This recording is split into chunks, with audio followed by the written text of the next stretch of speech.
안녕하세요. 저는 경기도 고양시에 살고 있고 엄마가 된 지 1년 차가 된 30대 여자입니다. 하루가 다르게 무럭무럭 자라고 있는 잘생긴 아들의 모습을 눈앞에서 보고 있는데도 아직까지 실감이 나지 않고 있어요. 출산할 때의 고통은 벌써 잊어버린 지 오래고 제 뱃속에 있었던 아이가 맞는지 믿어지지가 않아 지금도 꿈을 꾸고 있는 것 같습니다. 이런 행복한 시간을 보내고 있는 제가 사연을 신청하게 된 이유는 제 아래로 동서 때문에 골치 썩을 일이 몇 개 있어서 고민 끝에 아이가 자고 있는 새벽 시간을 활용해 컴퓨터 앞에 앉았습니다. 몇 번이나 글을 썼다 지웠다 하면서 글을 써야 할지 말아야 할지 갈등을 한 건 동서가 여러분들께서 보시는 이 사연 채널의 애청자입니다. 저도 동서를 통해 알게 되었고 지금은 제가 동서보다 더 많이 시청하고 있는 것 같습니다. 아마 제가 올린 사연을 동서가 볼 테고 시청자분들께서 달아주시는 댓글에 앞으로 동서에게 많은 변화가 생겼으면 좋겠습니다. 제가 사연을 신청하기로 결심을 하게 된 결정적인 이유는 동서의 태도 때문입니다. 어느 정도 이해가 될 수 있을 만큼의 행동을 한다면 그냥 넘어갈 순 있겠지만 도가 지나칠 정도로 저를 상당히 불편하게 만들었어요. 저보다 시댁 집안의 며느리로 먼저 들어왔다는 이유로 제 머리 위에 군림하려는 행동들을 보였고 처음에는 좋게 넘어가려 했었지만 날이 갈수록 심해지는 동서의 잘못된 행동들이 결국 화를 자초하게 되었습니다. 시댁 식구들도 가만히 있는데 동서가 설쳐대니 기분이 정말 안 좋더라고요. 같은 동서지간이면 서로 의지하고 도와줘도 모자란데 본인의 이기적인 행동이 저를 화나게 만들었어요. 사건의 시작은 제가 임신을 하면서부터였습니다. 동서는 20대의 시동생과 결혼을 해서 아이들 둘 낳고 살아왔어요. 그동안 부족함 없이 잘 키워왔는지 애들한테 정성을 쏟은 게 눈에 보였죠. 그런 모습을 보니 좋아 보이기는 했지만 동서가 하는 행동들을 조카들이 그대로 따라하길래 그건 좀 아닌 것 같아 몇 번 동서한테 주의를 준 적이 있었습니다. 아니, 이게 왜 제 잘못이에요? 부모가 자식에게 원하는 거 해주는 건 당연한 거고 자식이 부모한테 원하는 걸 말하는 것도 당연한 거잖아요. 제가 해주고 싶어서 돈을 쓰겠다는 건데 왜 형님이 이런 것까지 참견을 하시는 건데요? 나이 있는 형님이 많아도 인생 선배는 저 아닌가요? 제가 애들을 10년 가까이 키웠는데 형님은 이제 막 임신 5주 차면서 저보고 애들 물질욕에 대해 뭐라고 하시는 건 상당히 기분이 나쁘네요. 형님이 식구로 들어오기 전엔 이런 걸로 지적한 사람 한 명도 없었어요. 동서가 나보다 애들을 낳고 먼저 키웠으니 그럼 더 잘 알 거 아니야. 이건 누가 봐도 동서의 행동이 잘못된 것 같은데? 동서의 행동 하나하나를 애들이 스펀지처럼 빨아들인다는 거 동서도 모르는 거 아니잖아. 나는 애들이 원하는 거 사주는 걸 뭐라고 하는 게 아니야. 방금 큰 조카가 가지고 싶은 장난감이 있는데 상품이 하나밖에 없었고 그 상품을 다른 사람이 먼저 사갔잖아. 그래서 매장 직원이 매진이라고 상황 설명을 했는데 방금 조카가 어떤 행동을 보였어? 10살밖에 안 된 머리에 피도 안 마른 애가 직원의 정강이를 발로 걷어차면서 안 되는 게 어디 있냐고 당장 자기 앞에 장난감 가져오라고 소리를 질렀잖아. 요즘 애들은 빨리 성숙해지고 두뇌 회전도 빠르기 때문에 동서가 어떤 식으로 행동하는지 전부 다 지켜보고 있다고. 저번에 가족들끼리 여행 갔을 때 마트에서 매진 상품이 동서 앞에서 딱 떨어졌을 때 어떻게 했어? 방금 조카가 한 것처럼 똑같이 행동했잖아. 그때 정강이를 걷어차인 매장 직원이 창고에 들어가서 다음날 팔아야 될 물건을 가지고 나와서 동서한테 주지 않았어? 그때 경찰에 소송을 건다면서 매장 사장님이 뛰쳐나와 한바탕 했었지? 그 모습을 애들이 뒤에서 모두 지켜봐왔던 거고 진열되어 있던 장난감이 매진이 되니까 동서가 마트에서 보였던 기억을 떠올리고 똑같이 행동을 저지른 거잖아. 나는 이 점에 대해 조카한테 잘못된 행동이라고 얘기한 건데 애들 엄마인 동서가 잘못을 인지하지 못하고 되레 애들한테 잘했다고 하는 게 옳은 행동이야? 육아 선배라고 해서 모든 걸 현명하게 잘 대처할 수 있는 것도 아니고 방금 애들이 보인 잘못된 행동은 누가 봐도 알 수 있는데 동서는 자기 자식이니까 편을 들어주고 두둔한 거잖아. 애들한테 옳고 그름을 일깨워주지 않는다면 그건 부모로서의 자격이 없는 거지. 나는 동서가 잘못된 점은 바로 잡아줬으면 좋겠어. 동서는 제 말에 어이가 없다는 듯 혀를 차며 노려보더니 애들을 데리고 장난감 매장을 급하게 빠져나갔어요. 저는 큰 조카에게 정강이를 걷어차인 매장 직원에게 대신 사과를 드렸고 매장 직원은 다행히 상황을 크게 악화시키지 않았습니다.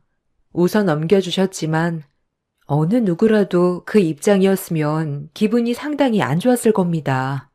그때가 남편과 결혼한 지 2년차 되는 날이었는데 매번 동서의 개념 없는 행동을 지켜보고 있던 저는 기분이 별로 안 좋았어요. 시부모님한테는 찍소리도 못하면서 동서가 손님으로 대우받는 위치에 있을 때면 항상 심기가 불편할 정도로 일하는 직원들을 함부로 대했습니다. 이런 동서의 모습을 저만 문제 삼은 건 아니었어요. 가족들 모두 잘못된 행동에 대해 지적을 했었지만 동서의 성격이 쉽게 고쳐지는 건 아니었습니다. 그러다 보니 불안은 점점 커졌고 동서와도 거리를 두게 되더라고요. 동서랑 저희 집이 걸어서 5분 거리인데 처음에는 자주 만나 아침도 같이 먹고 카페에서 차도 마시면서 좋게 지내보려 했었지만 앞서 설명드렸던 동서의 행동이 점점 거리를 두게 만들었습니다. 본인도 제가 가까이 하지 않는다는 걸 느끼고 있었는지 먼저 연락은 하지 않았어요. 그렇게 시댁 모임이 있을 때 말고는 개인적으로 동서와의 만남은 더 이상 하지 않았습니다. 임신 중에 스트레스도 몸에 안 좋기 때문에 최대한 마음을 편하게 가지려 했었는데 어느 날 갑자기 동서가 아침 일찍 저희 집 초인종을 눌렀어요. 아침부터 동서의 얼굴을 별로 보고 싶지 않았었는데 쉬지 않고 초인종을 눌러대면서 집에 있는 거 다 안다며 현관문을 빨리 열어달라길래 어쩔 수 없이 문을 열어주었네요. 형님, 요즘 저한테 왜 그래요? 계속 피하고 있잖아요. 지난주에 아버님 댁에서 저한테 한마디도 안 했던 거 아세요? 그때 일 때문에 그런 거예요? 장난감 매장에서 제 큰애가 매장 직원 정강이 걷어찼는데 사과도 안 하고 가서 그런 거예요? 그때는 제 입장에 대해서도 충분히 설명드렸잖아요.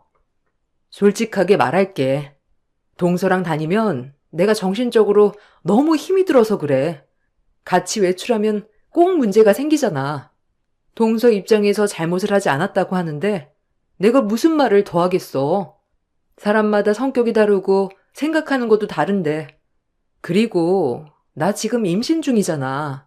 최대한 심적 안정을 취해야 되는데 요즘 들어 너무 스트레스를 받아서 많이 힘든 상태야. 그리고 당분간 혼자 있는 시간을 가지고 싶어. 동서랑 같이 외출한 순간부터 집에 들어오기 전까지 긴장의 연속이거든. 내가 동서를 뭐라고 하려는 게 아니라 좀 더 잘 지내고 싶고 앞으로 조카들이 손가락질 받지 않게 하고 싶어서 얘기해 준 것뿐이야. 입장을 바꿔놓고 생각을 해봐. 동서가 매장에서 일을 하는데 동서처럼 똑같은 성격의 손님이 들어와서 정강이 걷어차고 갑질하면 기분이 좋겠어? 제가 장사할 것도 아닌데 그럴 일은 손톱만큼도 없을 거예요. 그러니까 형님 말은 제 행동이 마음에 들지 않아서 당분간 거리를 두겠다는 거네요. 사람마다 각자의 개성이 있고 성향이 다른데 형님 의견만 내세우면서 저에게 잘못이 있다고 얘기하는 건 정말 모순인 것 같네요. 그 매장 직원도 잘못을 한 거죠. 잘 나가는 물건이면 당연히 재고를 더 많이 비축해둬야 되는 거 아니에요? 매장을 운영하는 사람들이면 그런 거 하나 일 처리를 똑바로 하지 못해서 큰애가 눈물을 흘렸는데 화가 안 나겠어요? 결국 다른 마트 가서 구매했어요. 기분 좋게 들어갔다가 기분 안 좋게 나왔는데 화가 나는 건 당연한 거죠. 동서는 제가 평소와는 많이 달라졌다고 느끼고 있었는지 집에까지 찾아와서 불만을 털어놨어요. 그래서 잘못된 점에 대해 지적을 해줬지만 동서는 제 말을 받아들이려 하지 않았어요. 어차피 말도 안 통하고 인정도 하지 않는데 무슨 말을 더 하겠어요. 그래서 동서에게 나중에 다시 얘기하자면서 집으로 돌려보냈습니다. 이해할 수 없고 어이가 없다는 표정으로 저를 노려보면서 아무 말도 하지 못한 동서는 기분이 상당히 안 좋았는지 현관문을 발로 세차게 한번 걷어찬 뒤 집으로 돌아갔습니다. 동서의 행동에 기분이 안 좋았지만 이를 키우고 싶지도 않았고 대화도 안 통하는 사람 붙잡고 말싸움하고 싶지도 않았어요. 그리고 그날 시모에게 전화를 걸어 출산하기 전까지는 시댁에서 모이는 걸 자제하는 게 좋을 것 같다며 제가 여러 가지로 많이 힘들다는 걸 시모에게 설명을 드렸습니다. 시모는 제 사정을 이해해 주셨고 그날 이후 시부모님이 개인적으로 저희 집에 오셔서 잠깐 얼굴만 뵙고 돌아가는 식으로 상황을 바꾸었습니다. 제가 동서 때문에 힘들어하는 걸 가족 모두가 알고 있었지만 상황이 바뀌지 않는 것도 알고 있었던 터라 동서 때문에 시부모님이 먼 길을 오게 되는 고생을 하셨네요. 재수 씨는 날이 가면 갈수록 사람이 점점 난폭해지는 것 같냐?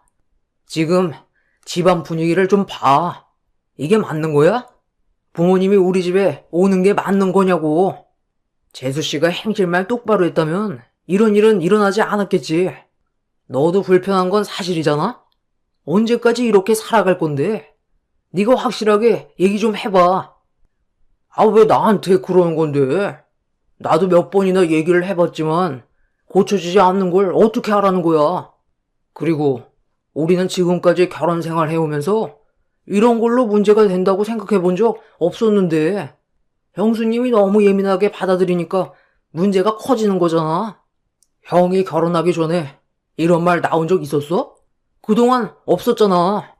왜 이제 와서 내 와이프의 행동에 대해 지적을 하는 건데? 형수님이 한 식구로 들어오고 나서부터 뭐만 하면 트집을 잡고 있잖아.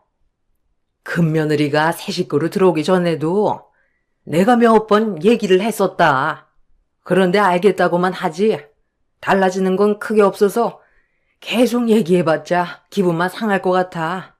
엄마도 더 이상 말을 하지 않았을 뿐이란다. 이 문제는 우리가 백날 얘기해봤자 달라지는 거 없고 네가 편을 들어주는 게 아니라 잘못된 행동에 대해 바로 잡아줘야 되는 거다. 그래야 서로 얼굴을 붉히지 않고 좋은 관계를 계속 유지해 나갈 텐데 작은 애는 무슨 말을 해도 듣는 둥 마는 둥 방귀로 흘려버리니 우리도 계속 얘기하는 게 힘 빠지게 되는 거야.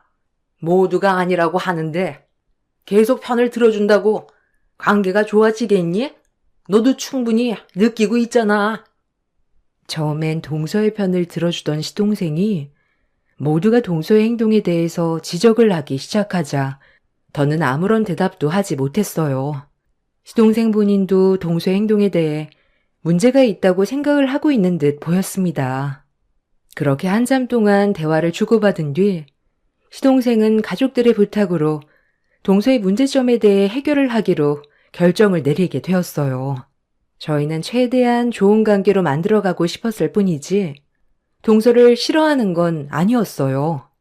한 가족으로서 서로가 조심하고 잘 지내면 그것만큼 좋은 건 없잖아요. 그래서 시동생에게 저희 입장에 대해 다시 얘기했고 집으로 돌아간 시동생이 좋은 소식을 들려주길 바라면서 시부모님과 한참 동안 대화를 이어나가고 있었는데 먼저 집으로 돌아간 시동생이 1시간쯤 시간이 흘렀을 때 다시 저희 집으로 돌아왔어요. 그리고 그 뒤를 동서도 따라왔죠. 저한테 불만이 있으면 이 사람한테 시키지 말고 저한테 직접 얘기하면 되잖아요. 아니 왜 이 일을 통해서 제 기분을 안 좋게 만드세요? 하고 싶은 말 있으면 직접 하시라고요. 제가 도대체 뭘 얼마나 잘못을 했다고 다들 저를 싸잡아 죄인 취급을 하는 건데요? 직접적으로 피해를 준 것도 없잖아요. 네가 행실이 똑바로였으면 이렇게까지 했겠니? 그리고 네가 어른들이 하는 말에 귀를 기울였다면 돌려서 얘기하지도 않았을 거다. 무슨 말만 하면 기분 나빠하기나 하지. 좋게 받아들인 적이 있기나 하니? 여기까지 오는데 무슨 생각으로 왔는지 한번 드러나 보자. 싸우려고 온 건 아닐 거 아니야. 제가 여기까지 오는데 그럼 생각 없이 왔겠어요? 오늘 확실하게 얘기하는데요. 더 이상 저희 가정사에 참견하지 마세요. 어떻게 살던 잘만 살면 되잖아요? 남이 저희 가족을 어떻게 생각하던 그게 무슨 상관이에요? 저는 성격대로 행동할 거고 이런 제가 불편하시면 얼굴 안 보고 살면 그만이잖아요. 이 말 하려고 왔어요. 제 성격 절대 못 고치고 고칠 의지도 없어요. 그러니 이런 제가 싫다면 다들 저랑 연 끊고 살면 될 것 같네요. 다들 어떻게 하실래요? 있는 그들의 모습을 받아들이고 사시던지 아니면 연 끊고 살던지 결정하세요. 남들이 어떻게 생각하던 그게 뭐가 중요해요. 저희 가족이 피해 안 보는 게 우선이라고요. 동서는 어머님이 무슨 뜻으로 말씀하시는지 전혀 이해를 못하고 있는 것 같은데 이 세상이 동서를 중심으로 돌아가는 것 같아? 동서가 뭘 잘못했는지 이해도 하지 않으려고 어른들의 말을 받아들이지 않으려 한다면 저는 가족이 아니라는 말밖엔 해줄 수가 없네. 어차피 연 끊을 생각이었다며 아버님 어머님 앞에서 지금 협박하는 거야? 매번 좋게 얘기하니까 어른들이 우스워? 동서가 그동안 얼마나 잘난 인생을 살아왔는지 모르겠지만 더는 가족의 분열을 조성하지 말고 여기까지만 해. 동서가 오기 전에 이미 아버님 어머님이랑 충분한 대화를 나누고 있었어. 우리는 동서가 서방님의 말을 듣고 올 거라고 예상하고 있었거든. 그리고 우리의 말대로 좋게 받아들이지도 않았지. 만약 서방님과 같이 왔을 때 앞으로 가족들의 얼굴에 먹칠하지 않고 행실을 똑바로 하겠다고 했으면 좋게 받아주려고 했는데 어쩜 조금의 예상도 빗나가지 않아? 동서 말대로 우리도 한계고 더는 한 가족으로 받아들이기 힘드니까 오늘 이 시간 이후로 연 끊는 걸로 하자. 원하던 대로 해주니까 마음이 편하지? 앞으로 아버님 어머님이랑 우리 가족 신경 쓰지 말고 동서 가족 잘 지키면서 행복하게 살길 바래. 뭐라고요? 여보, 방금 형님 하는 얘기 들었지? 우리 집안을 아주 휘어잡으려고 한다니까? 내가 저래서 형님을 싫어하는 거야. 본인이 되게 잘난 줄 안다니까? 누구는 무서워서 연 못 끊을 줄 알아요? 저희도 이미 오면서 조금이라도 대화가 통하지 않는다면 다시는 얼굴 안 보기로 이미 결정 내리고 왔어요. 시동생은 동서에게 좋게 풀자고 대화를 하러 간 게 아니라 불만만 가득 쌓인 상태로 들어온 거였어요. 어느 정도 예상은 하고 있었지만 조금도 빗나가지 않았던 동서의 행동과 시동생의 무책임한 모습에 실망을 많이 하게 된 가족들은 더는 얼굴을 보고 싶어 하지 않았습니다. 특히 시부모님께서 개념 없는 동서에게 화가 많이 나셨는지 꼴도 보기 싫다며 당장 나가라고 언성을 높이셨어요. 그렇게 좋게 풀어갈 수 있을 줄 알았던 가족관계에는 균열이 생겼고 그날 이후 더 이상 동서 내외의 얼굴은 볼 수 없었고 연락 또한 오지 않았습니다. 차라리 잘 됐다 싶었어요. 그동안 받았던 스트레스도 많았었고 임신 중이었기 때문에 차라리 동서가 제 앞에 나타나지 않는 게 심적으로 안정을 취할 수 있었으니까요. 그렇게 서로 연락을 하지 않고 지낸 지 어느덧 9개월이나 시간이 흘러버렸고 만삭이 되어 출산이 임박했을 때쯤 동서에게 갑자기 연락이 왔어요. 9개월 동안 단 한 번도 전화 한 통 없었고 집에서 5분 거리에 있는데도 얼굴도 마주친 적 없었는데 갑자기 전화가 왔길래 고민 끝에 동서의 전화를 받아보게 되었습니다. 9개월 만에 전화를 했다는 건 안 좋은 일이 생겼을 확률이 높았기 때문에 연락은 안 하고 지냈었지만 전화가 온 걸 받지 않았다가 저에게 괜히 화살이 돌아오는 걸 원치 않았어요. 그렇게 오래간만에 동서와 통화를 하게 되었죠. 9개월 동안 연락 한 통 없이 잘 지냈으면서 갑자기 전화한 이유가 뭐야? 중요한 일 아니면 길게 통하고 싶지 않은데 쓸데없는 말 할 거면 그만 끊고. 형님, 제가 지금 도움받을 사람이 형님밖에 없어서 어쩔 수 없이 급하게 전화를 할 수밖에 없었어요. 잠깐 저 좀 도와줄 수 있어요? 제가 지금 잠깐 나갔다 와야 되는데 애들 때문에 나가질 못하고 있거든요. 시간이 별로 없어서 그런데 잠깐만 와주면 안 될까요? 애들이 감기가 걸렸는지 열도 좀 나길래 일단 급하게 혈제도 먹였거든요. 괜찮으시면 병원에도 좀 데려다 주세요. 오죽했으면 형님한테 전화를 했겠어요. 지금 도움받을 곳이 형님밖에 없어서 그래요. 부탁드릴게요. 아니, 애들이 아프다는데 어디를 가겠다는 거야? 그렇게 중요한 일이면 서방님한테 애 좀 봐달라고 하면 되잖아. 오늘 주말이라 서방님 쉴 거 아니야. 그이가 요즘 회사 일이 많아서 오늘도 출근했어요. 늦게까지 야근한다는데 제가 동네에 아는 사람이 많지가 않잖아요. 그리고 부탁하는 건 다른 사람보다 형님이 날 것 같아서 전화드린 거니까 최대한 빨리 와주세요. 저 지금 시간이 많지가 않거든요. 지금 놓치면 또 언제 기회가 올지 몰라서 그래요. 정확한 얘기는 해주지 않고 일방적으로 본인 할 말만 하고 전화를 끊어버린 동서가 많이 급해 보였던 저는 어쩔 수 없이 집을 나설 수밖에 없었습니다. 가는 김에 그래도 가족이라고 동서 생각해서 시댁에서 시부모님과 함께 김장을 했던 김장김치 한 통을 들고 동서 집으로 향했어요. 만삭이었지만 거리가 가까워서 크게 무리하지 않고 동서 집에 도착할 수가 있었습니다. 초인종을 누르니 동서가 저를 많이 기다렸는지 급하게 문을 열어주더라고요. 그래서 집 안으로 들어갔는데 조카들이 기침을 하면서 힘들어하길래 서둘러 병원 갈 준비부터 했어요. 그런데 동서가 주방 테이블에 올려져 있던 김장김치를 보더니 저에게 한마디 툭 던졌네요. 어머, 김장김치 했어요? 아니, 이런 거 안 가져와도 되는데. 그래도 준 거니까 잘 먹을게요. 저 지금 나가봐야 하니까 형님이 애들 병원 데려다 주고 잠깐 집에서 애들 좀 돌봐주세요. 아, 그리고 방금 가져온 김치 어머님 댁에서 한 거죠. 그거 애들 배고프다고 하면 주지 마세요. 매년마다 느끼는 거지만 그 김치 진짜 별로예요. 제 입맛에 너무 안 맞고 영양가도 별로 없어 보여서 집에 가지고 들어오면 바로 음식물 쓰레기통으로 직행이거든요. 저는 사 먹는 김치가 훨씬 더 맛있더라고요. 이런 건 애들 주기도 무서워요, 형님. 어머님 댁에서 만든 김장김치가 위생에도 별로 안 좋잖아요.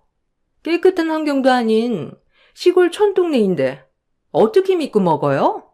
절대로 그 김치 애들 먹이지 마세요. 그리고 이거 10,000원 받으세요. 잠깐 다녀오는 거니까 그 시간 동안 돌봐주는 값이에요. 이 정도면 충분하죠? 동서, 지금 나를 어떻게 보고 이깟 10,000원을 내 앞에 내미는 거야? 이 김치 어머님이 누구 생각하면서 만든 건 줄 알아? 동서랑 서방님 생각나서 따로 포장을 해놓은 거라고. 만약에 내가 동서네 집에 들리게 되면 따로 건네주라고 어머님이 특별히 신경을 써서 만들어줬는데 쓰레기통에 전부 다 처박았다고? 동서 정말 간이 배 밖으로 나왔구나. 9개월 동안 서로 연락 안 하면서 지낸 동안 그래도 꽤 후회하고 있을 줄 알았는데 전혀 아니네. 지금 어디 가는지 나한테 솔직하게 얘기해.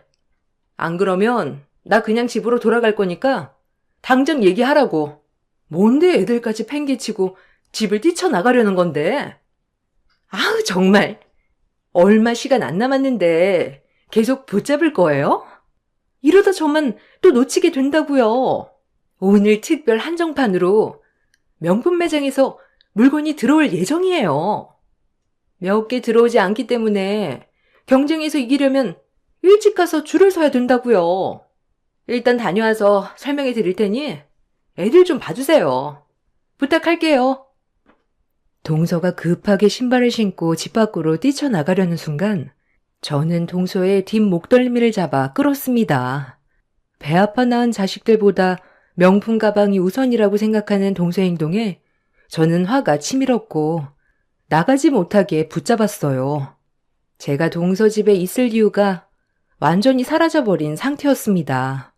동서는 한 번이면 된다고 잠깐 시간을 빌려달라고 했지만 저는 끝까지 동서를 보내주지 않았습니다. 동서는 저에게 벗어나려고 몸을 밀쳤지만 강하게 밀지는 않았어요.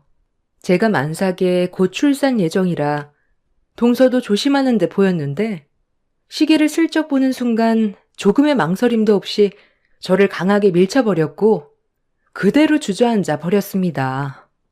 동서는 한정판으로 나온 명품 가방을 못 사면 전부 제 탓이라고 화를 낸 뒤 곧장 밖으로 나갔어요.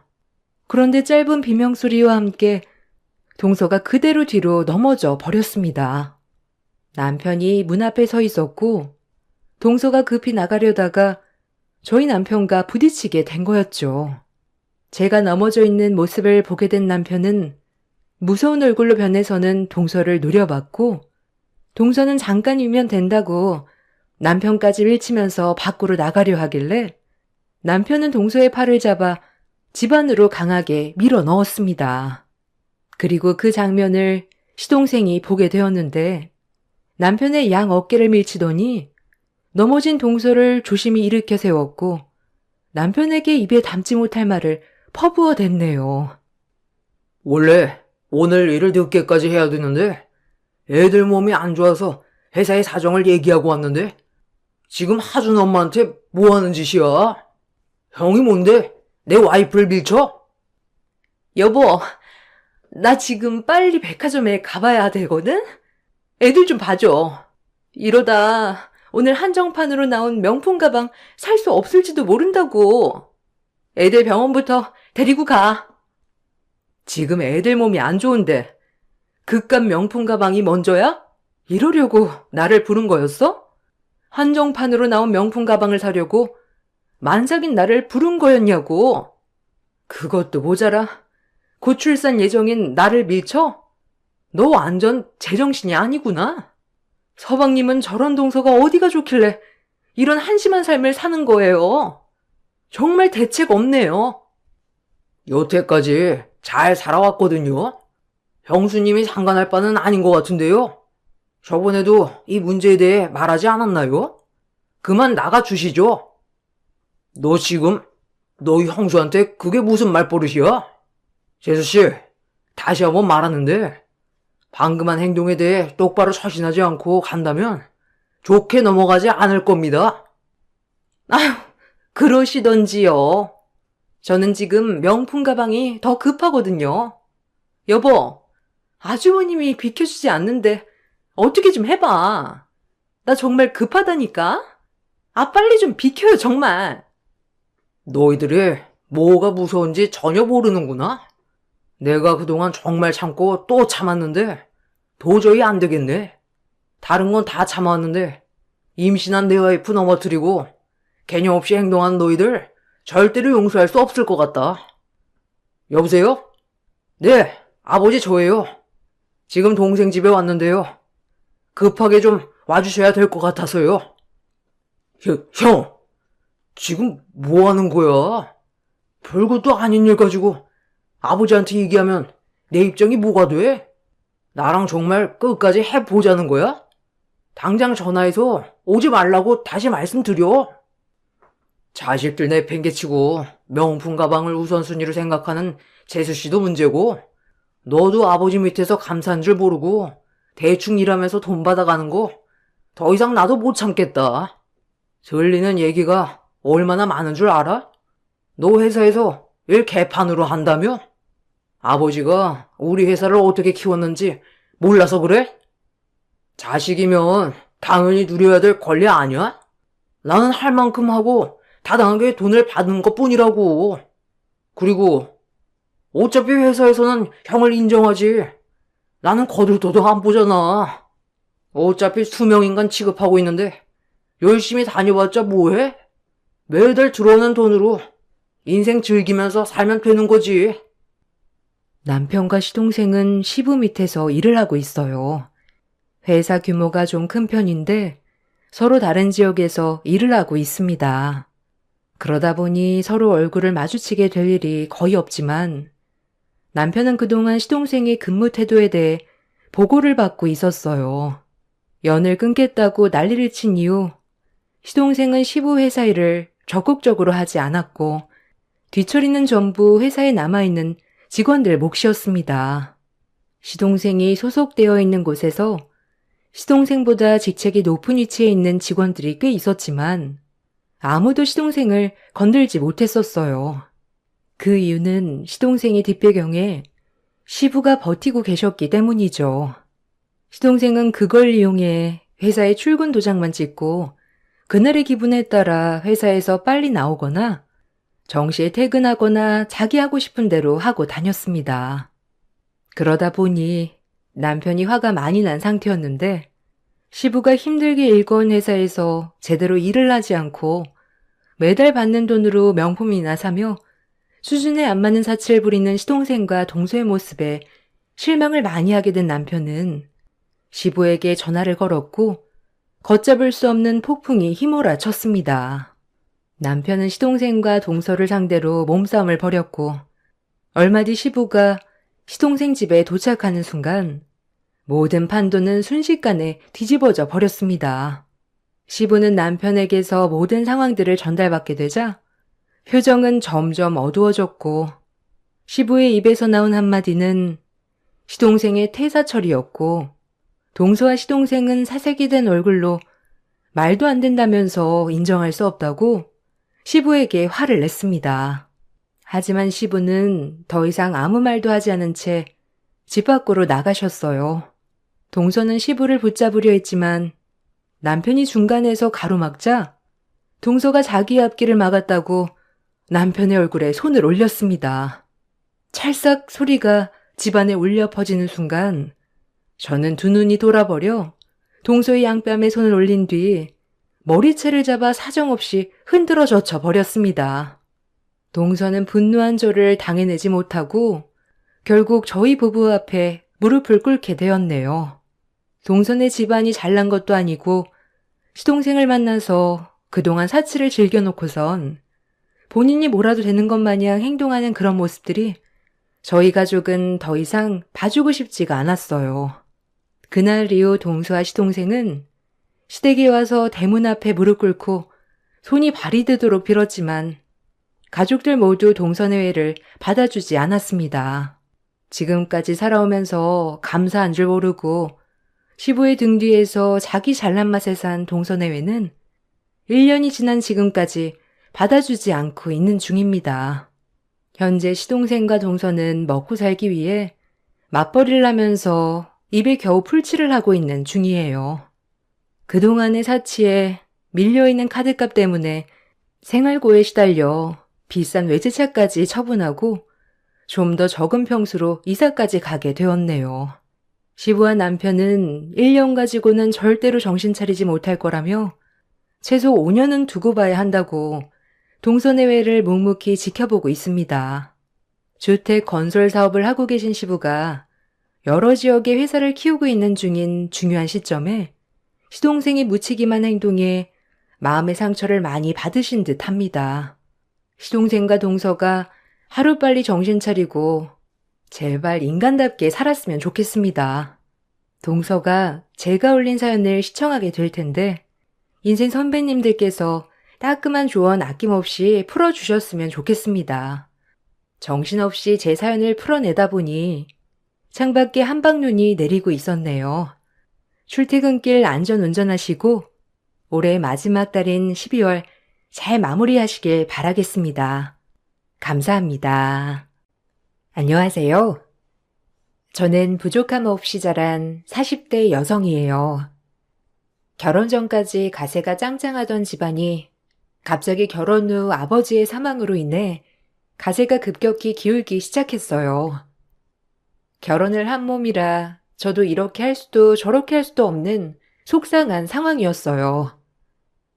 남편과 사랑해서 결혼했지만 남편은 저희 집이 기울자 급격하게 애정이 식어가는 듯 보였지만 어쩔 도리는 없었어요.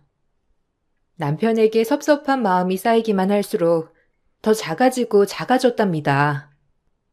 하지만 그런 제 마음을 아는지 모르는지 남편은 걸핏하면 친정 탓을 하면서 저를 주눅들게 하더라고요. 이런 게 결혼 생활인가 싶기도 하면서 참 허망한 마음으로 하루하루를 버텨냈어요. 이렇게 집이 망할 줄 알았냐? 참 장인어른 돌아가시고 어떻게 일이 이렇게 될 수가 있어? 아니 아버님은 노후 대책도 안 해놓으시고 그렇게 갑작스럽게 가버리시면 어떡하라고. 너랑 장모님도 안 됐지만 나도 진짜 사기당한 기분이다. 뭐? 사기? 아빠가 뇌출혈로 돌아가실 줄 누가 알았다고. 그리고 꼭 그렇게 얘기를 해야 돼? 얼마나 마음이 아픈데. 나랑 엄마는 아직 상처가 아물지 않았다고. 그러니까 말 함부로 하지 마, 정말. 자긴 우리 집 돈 보고 결혼했어? 아니잖아. 결혼도 끼리끼리라고. 너랑 나랑 경제적으로도 잘 맞는다고 생각했으니까 결혼을 한 거지. 그게 아니었으면 너랑 내가 결혼했겠어? 난 거짓말 하는 거 제일 이해 안 가. 하여튼 너 만나서 진짜 나도 큰일 났다.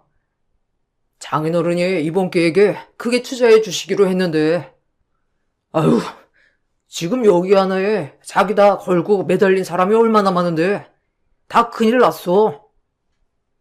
우리 아빠한테 그동안 갖다 쓴 돈도 부족해서 그거 안 해줬다고 지금 나한테 이러는 거니? 네가 인간이야? 지금 날 위로해도 모자랄 판에 돈 얘기를 해? 아, 진짜 허망하다. 네가 생각하는 결혼은 비즈니스였구나? 나야말로 정말 당신한테 실망이야. 아버지가 갑작스레 뇌출혈로 돌아가셨고 그로 인해 남편의 사업도 차질이 생겼어요. 본인이 추진하는 여러 프로젝트 중 하나를 아버지가 어느 정도 투자를 해주시기로 했던 거였거든요.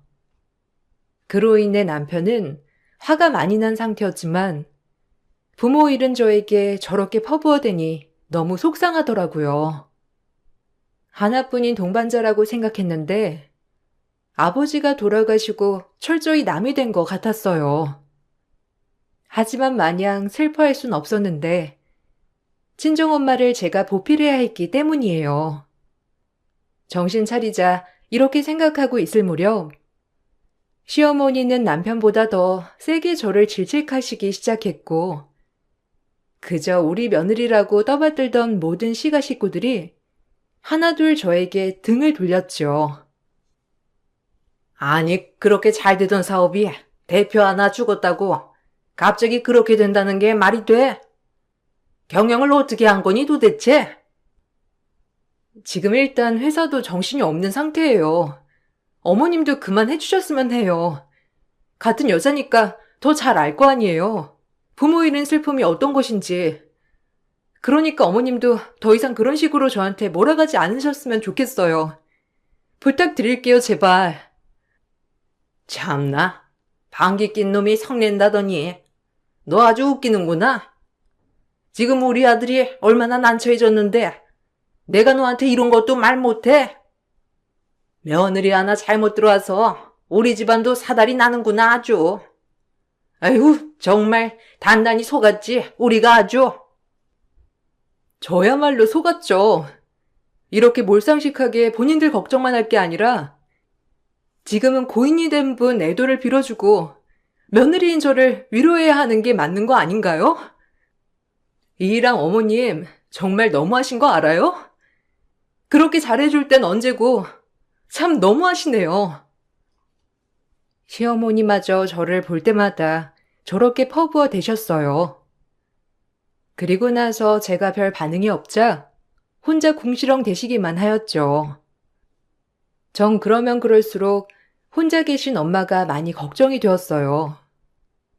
저야 이렇게 주변에 사람들이 많으니 어찌저찌 버틴다 하지만 홀로 계신 엄마가 얼마나 마음이 아플까 생각에 마음이 안 좋더라고요.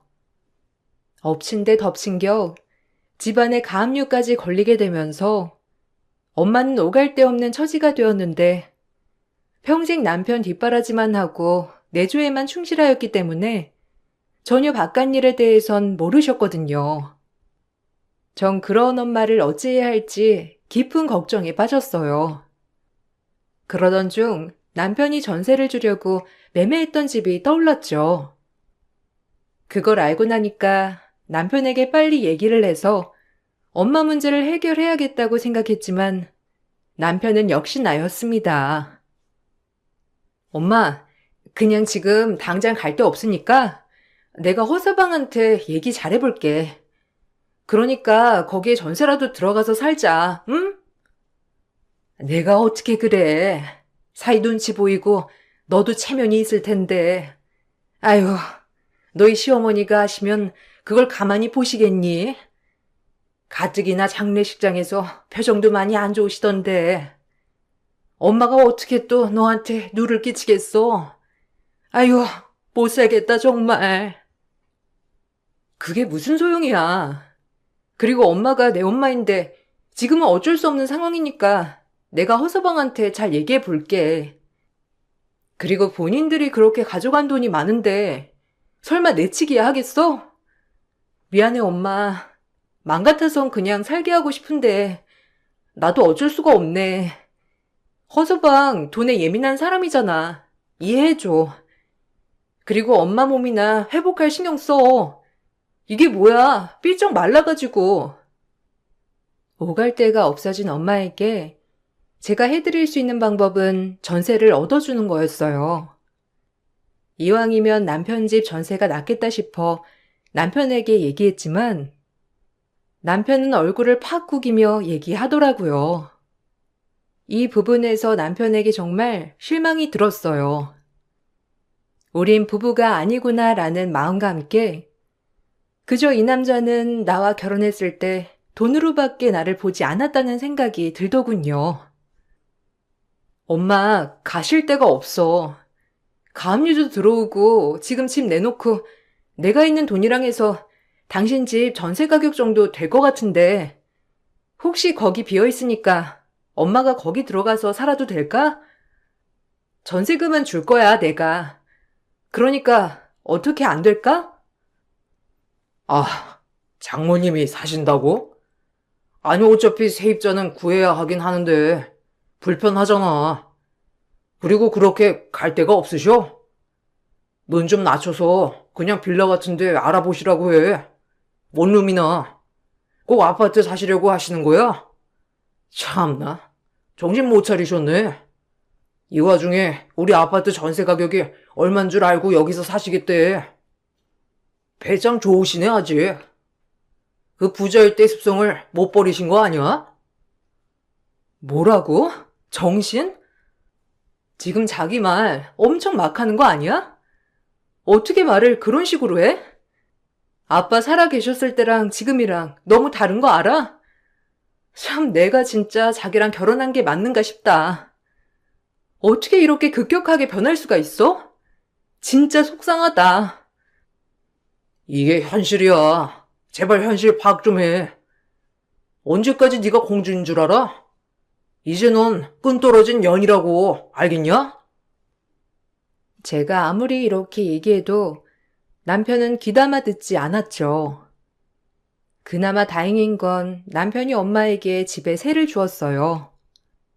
이 부분에 있어서 고마웠지만 사실 그렇게 내켜하지 않는 거였기 때문에 마음은 좀 안 좋았죠. 그렇게 친정엄마가 남편의 집으로 전세를 들어오면서부터 오히려 부딪히는 일이 많아졌어요. 사상권건 엄마에게 간섭하는 남편 때문에 좀 피곤하고 힘들더라고요. 자기 엄마면 저럴 수 있나 싶은 마음도 들고 진짜 섭섭한 마음이 요동을 쳤지만 꾸역꾸역 참아냈습니다. 지금은 우리가 어쩔 수 없는 상황이니 어떻게든 이 고비만 넘기자는 마음이 강했거든요. 정말 속상하고 슬펐어요. 아이고, 허서방, 고마워. 아무리 값은 치른 거라지만 내가 들어와 산다는 게 자네 마음이 불편할 텐데 그래도 이렇게 신경 써줘서 너무 고맙네. 나도 참 어찌해야 할지 난감했는데 자네가 이렇게 신경 써줘서 잘 해결했어. 너무 고마워, 허서방. 아, 네. 집에 절대 못 박지 마시고요. 벽지나 이런 거에 고춧가루 튀게 하지 마세요. 아무리 장모님이라고 이런 거 하나하나 저 스트레스 받고 싶지 않거든요. 그리고 집에서 고기 같은 거 절대 구워 드시지 마시고요. 벽지에 냄새 뱄니다. 아셨죠? 자기 무슨 말을 그렇게 해? 아니 그럼 잠만 자고 TV만 보라는 거야? 사람이 음식 먹다 보면 이것저것 먹을 수 있는 거지. 아이고 얘야. 그래 그럴게. 허수방이 말해준 거 잊지 않고 지킬 테니까 걱정 말겠나. 그래도 집주인 말을 들어야지. 뭐 어머님이 잘 알아서 해주실 거라 생각해요. 그리고 바닥에 흠집 안 나게 해주시고요. 이건 뭐 잘 아시죠? 그래, 내가 주의할게. 이렇게 집까지 내줬는데 내가 그 정도는 다 알아서 맞춰줘야지. 정말 큰 생각했어. 고마워. 무슨 우리가 돈 내고 사는 건데 너무 그렇게 말하지 마, 엄마. 당신도 그만해. 계약서에 명시한 걸로 됐지. 꼭 이래야 돼? 남편은 엄마한테 이것저것 요구했어요. 사실 이게 집주인 말을 들어야 한다는 걸 알았어도 꽤 섭섭하더라고요. 남편의 사업이 사실 저희 친정아빠가 살아 계실 때부터 많이 도와주었던 거라 그때는 그렇게 굽신거리더니 이제 와선 본인이 잘난 양 저렇게 군다는 게 너무 화가 났거든요. 그래도 전 아무 말도 할 수 없었고 사이의 집에 엄마가 새들어 산다고 하자 어머님은 혀를 차시며 노여워하셨어요. 저희 엄마가 혹시라도 공돈으로 아들에게 신세 지고 있을까봐 그것부터 걱정하시더라고요. 너희 엄마 우리 아들 집에 공짜로 얹혀 사는 거 아니냐? 너희 집 쫄딱 망했다며? 이젠 네 아들 등골 빼먹을 수작이냐? 뭐녀가 쌍으로? 아니 친정아빠 그렇게 된 건 안타깝다만 그렇다고 이렇게 쳐들어오는 건 아니지. 내가 원 속상해서 에휴. 어머님, 그 일 사업 누구 덕에 시작한 건가요? 애초에 빌빌거리고 다닐 때 저희 아빠가 도와주신 자금으로 시작해서 여기까지 온 거 아니에요? 그런데 어떻게 지금 저희 형편 좀 어려워졌다고 그렇게 매몰차게 얘기할 수 있으세요? 참 어이없네요. 뭐야? 그땐 그때고 지금은 지금이지. 너네 아빠 돈 아니었어도 우리 아들은 성공했을 거야. 머리가 보통 좋은 놈이 아니잖니. 그런데 그걸 꼭 네 아빠가 해줬다고 하면 되겠니? 참나 너 아주 웃긴다. 이제서야 생색내는 것도 아니고. 아니 어머님이 먼저 그렇게 말씀하셨잖아요. 그러니까 더 이상 친정엄마 얘긴 그만해주세요. 전 솔직히 제가 남편이라면 그렇게 친정돈 갖다 썼으면 아마 엄마 모시자고 했을 거예요. 그런데 참 화장실 들어갈 때 다르고 나올 때 다르다더니 기막혀. 제가 어머님한테 쏘아붙이자 어머님은 아무 말 못하시고 저를 노려보셨죠. 그 정도로 시댁은 인색했어요. 전 사방팔방으로 어떻게 하면 아빠 사업체를 다시 살릴 수 있을까 하며 주변 사람들을 만나고 다니기 시작했어요. 하지만 크게 소득은 얻지 못했는데 아빠 사업이 기울어지면서 회사 간부인 아저씨가 아빠의 모든 걸 빼돌렸거든요. 이 사람을 찾는 것조차 일이더라고요. 경찰은 그저 찾고만 있다고 하고 이게 아니면 회사가 다시 일어설 수가 없는 상황이고 아주 최악의 상황이었어요. 지치고 힘들었지만 엄마를 위해 지친 기색을 할 순 없었죠. 그러던 중 시어머니와 남편은 저를 떼어놓을 방법을 얘기하더군요. 어차피 털린 정 이렇게 끝을 보는구나 싶으면서 그날 얼마나 울었는지 지구상에 저 혼자 동떨어진 것 같았어요. 쟤 계속 달고 있을 거니? 도움도 안 되고 어차피 갈라설 거면 애 없을 때 갈라서는 게 낫지 않아? 뭐 떼먹을 게 있다고. 그러게. 근데 갑자기 이혼을 요구하는 게 그렇잖아. 제가 유책 배우자도 아닌데 일단 타이밍 보고 있어. 아님 자기가 나가 떨어지게 하던가 해야지. 나도 이렇게 살긴 싫어. 무슨 처가덕 보고 사는 사람들이 이렇게 많은데 나는 무슨 죄가 있어서 처가덕을 보다 말아. 처가 재산 하나 보고 쟤랑 결혼한 건데 나도 속았지. 뭐 이렇게 될 줄 알았나? 뭐라고? 당신 말 다 했어? 어머님 진짜 너무하시네요. 절 그렇게 떼어놓고 싶으세요? 그래요. 어머님과 당신한테 지금 나는 완전 필요 없는 존재지? 그렇다고 해도 어떻게 말을 그렇게 할 수가 있어? 진짜 너무하다. 당신들이 그동안 우리 집에서 가져다 쓴 돈을 생각해봐.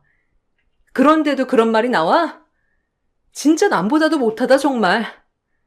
내가 지금 이렇게 살고 있는 게 맞나 싶어. 그래, 당신 본심 원래도 알았지만 오늘에서야 제대로 알았네. 알게 해줘서 고마워. 전 어머님과 남편의 얘기를 듣고 집을 나섰고 그 길로 바로 한강 앞으로 갔어요. 용기가 나지 않았고 세상 모두에게 버림받았던 것 같고 앞날도 캄캄한 저인데 막상 뛰어내리려고 하니 엄마 얼굴이 아른아른 거렸죠. 나 없으면 우리 엄마 누가 지키나 하는 생각에 말이에요. 이렇게 아빠의 빈자리가 크구나 싶었고 진짜 그날 밤 별별 생각이 다 들었어요. 그리고 나서 내린 결론은 그래 이 마음으로 독하게 살아보자. 뭐라도 해보자.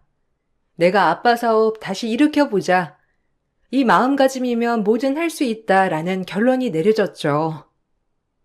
그렇게 전 그날 다시 태어났다고 생각했고 엄마의 집으로 가 엄마를 보고 펑펑 울었답니다. 이거사, 울었어? 왜 그래? 무슨 일 있는 거야? 아빠 때문에 그러니? 아유, 살 사람은 살아야지. 네가 이렇게 슬퍼하면 어떡해, 엄마도 슬프단 말이야. 그러니까 그만 울고 우리 독하게 살아보자. 그래야 네 아빠도 좋아할 거 아니야. 엄마.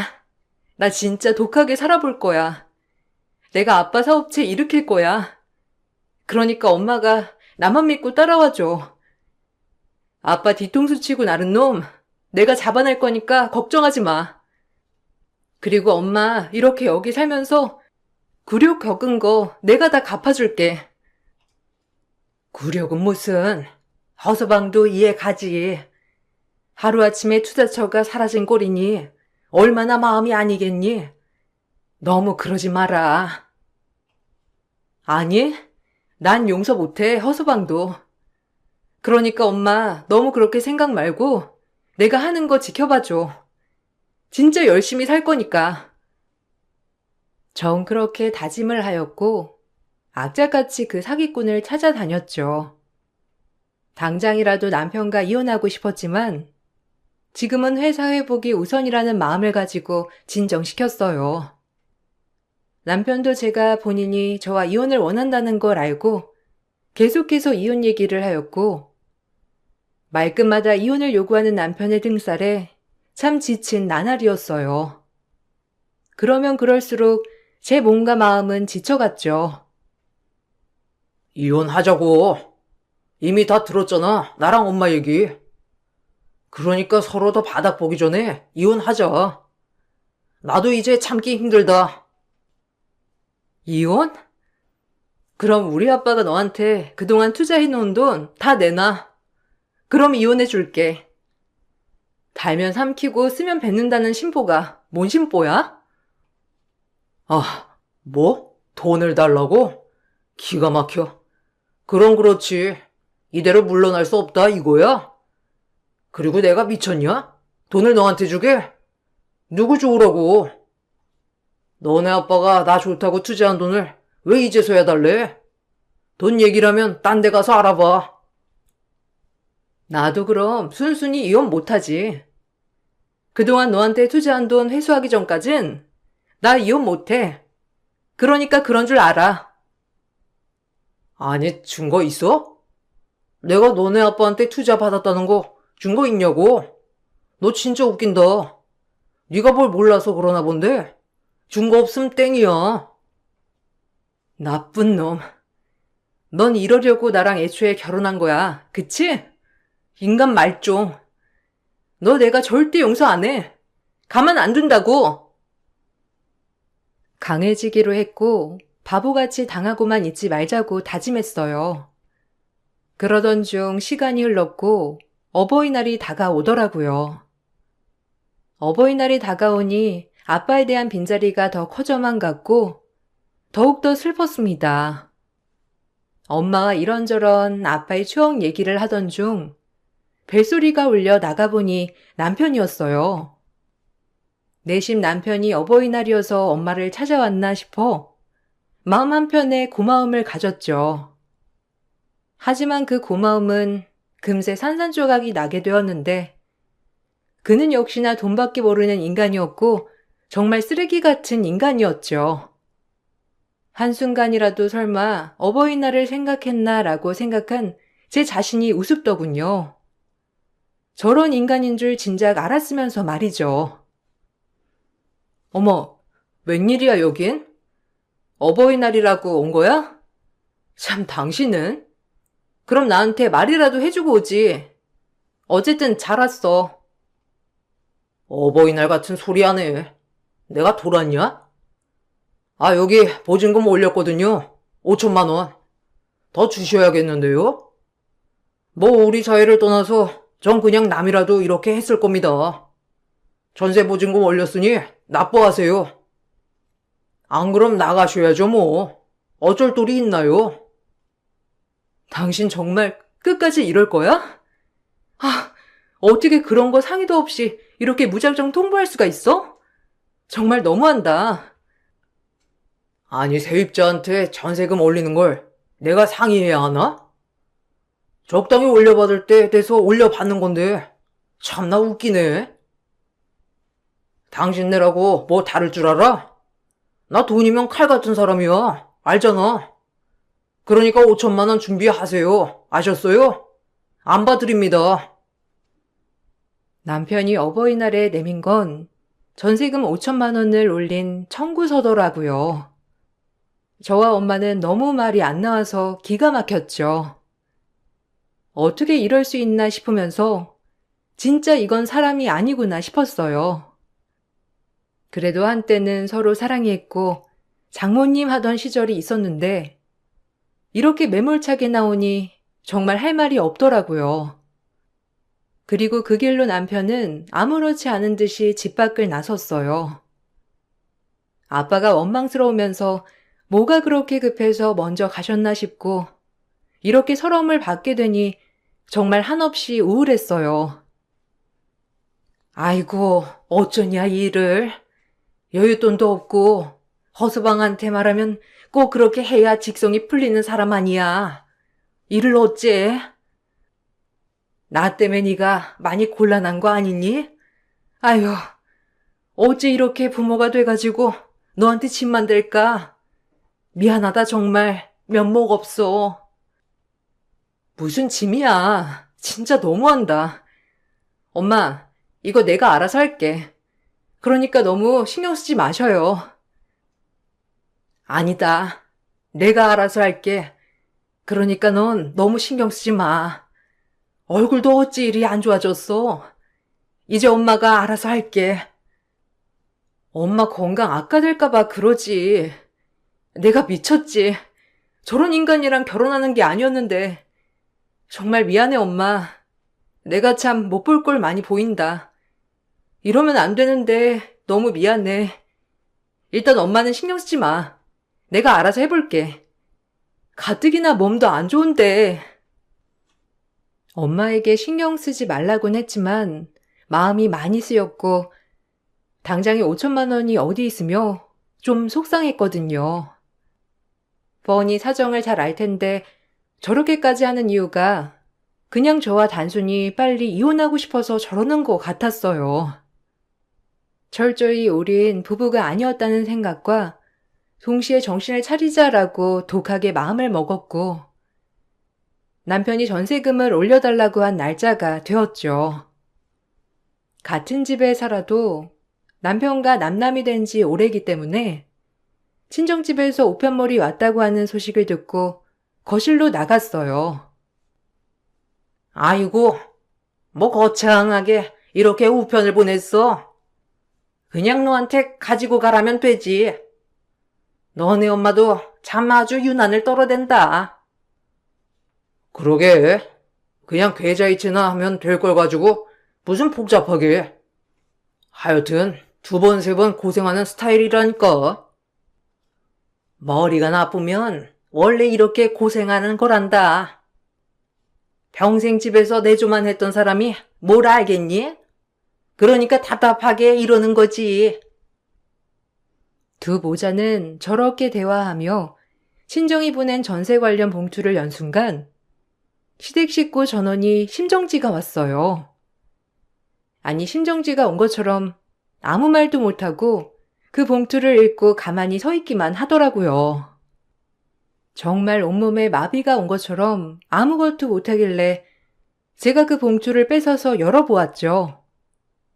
저 역시 놀랐는데 친정엄마가 보내신 건 다름 아닌 회사 회계 장부였고 그동안 남편 사업에 들어간 돈이 적힌 장부와 사용증 그리고 철주하신 아빠가 받아둔 변호사 공증 문서까지 있었어요.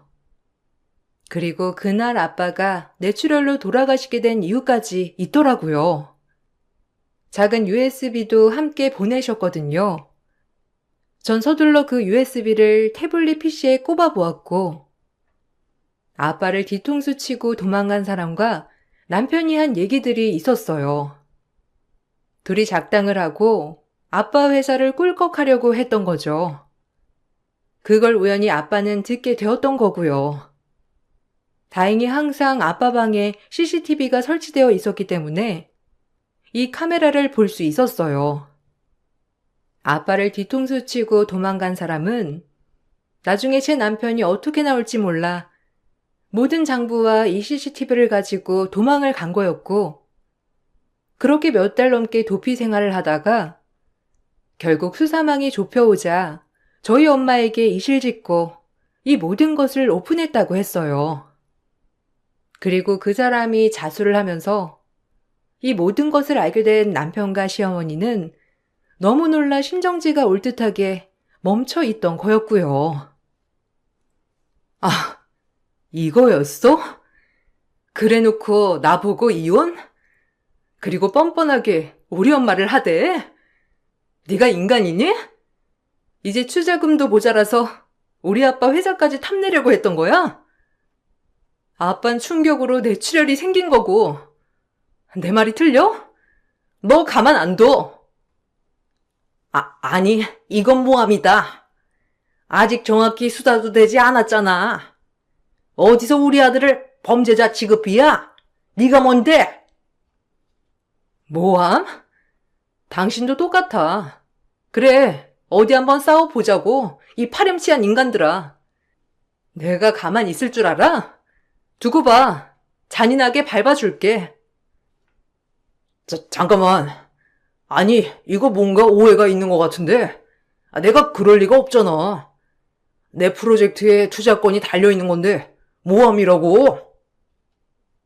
프로젝트 망해도 회사 하나 꿀꺽하는 게 너한텐 더 나았겠지.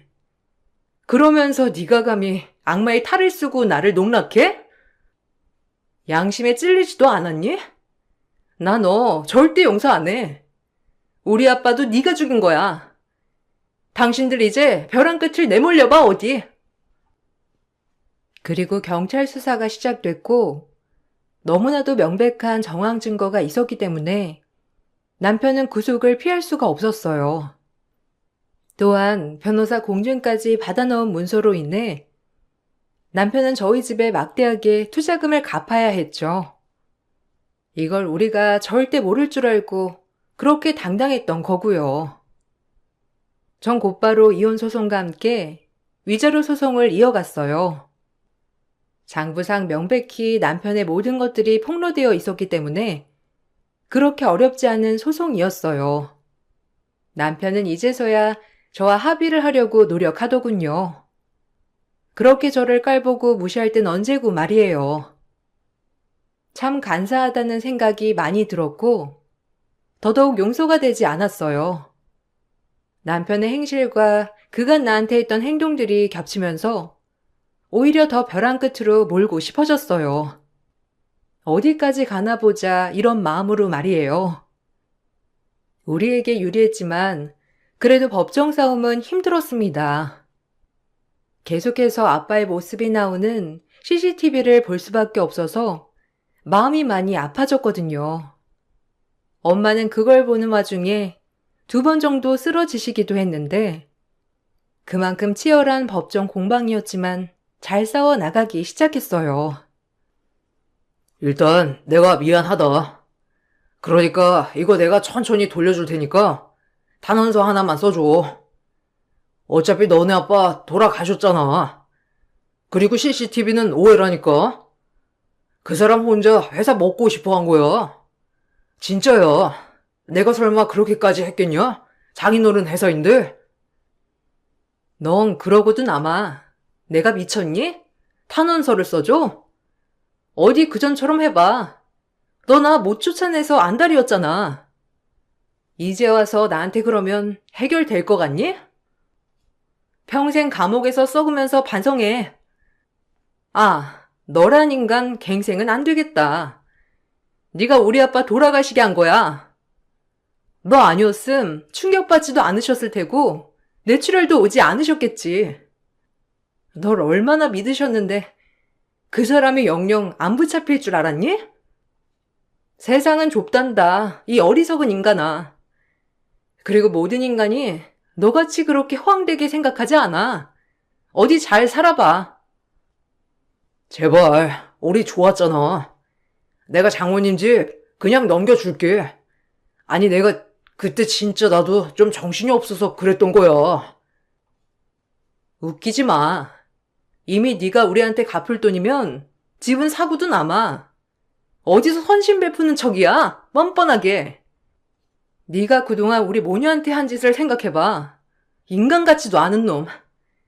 이래서 없이 사는 것들이랑은 상종을 하지 말았어야 했는데 내가 내 발등을 찍었지. 구질구질 해가지고. 너한테 어울리는 곳은 딱 이 교도소야. 전 그렇게 마지막으로 역겨운 얼굴을 대하고 법정을 나섰어요.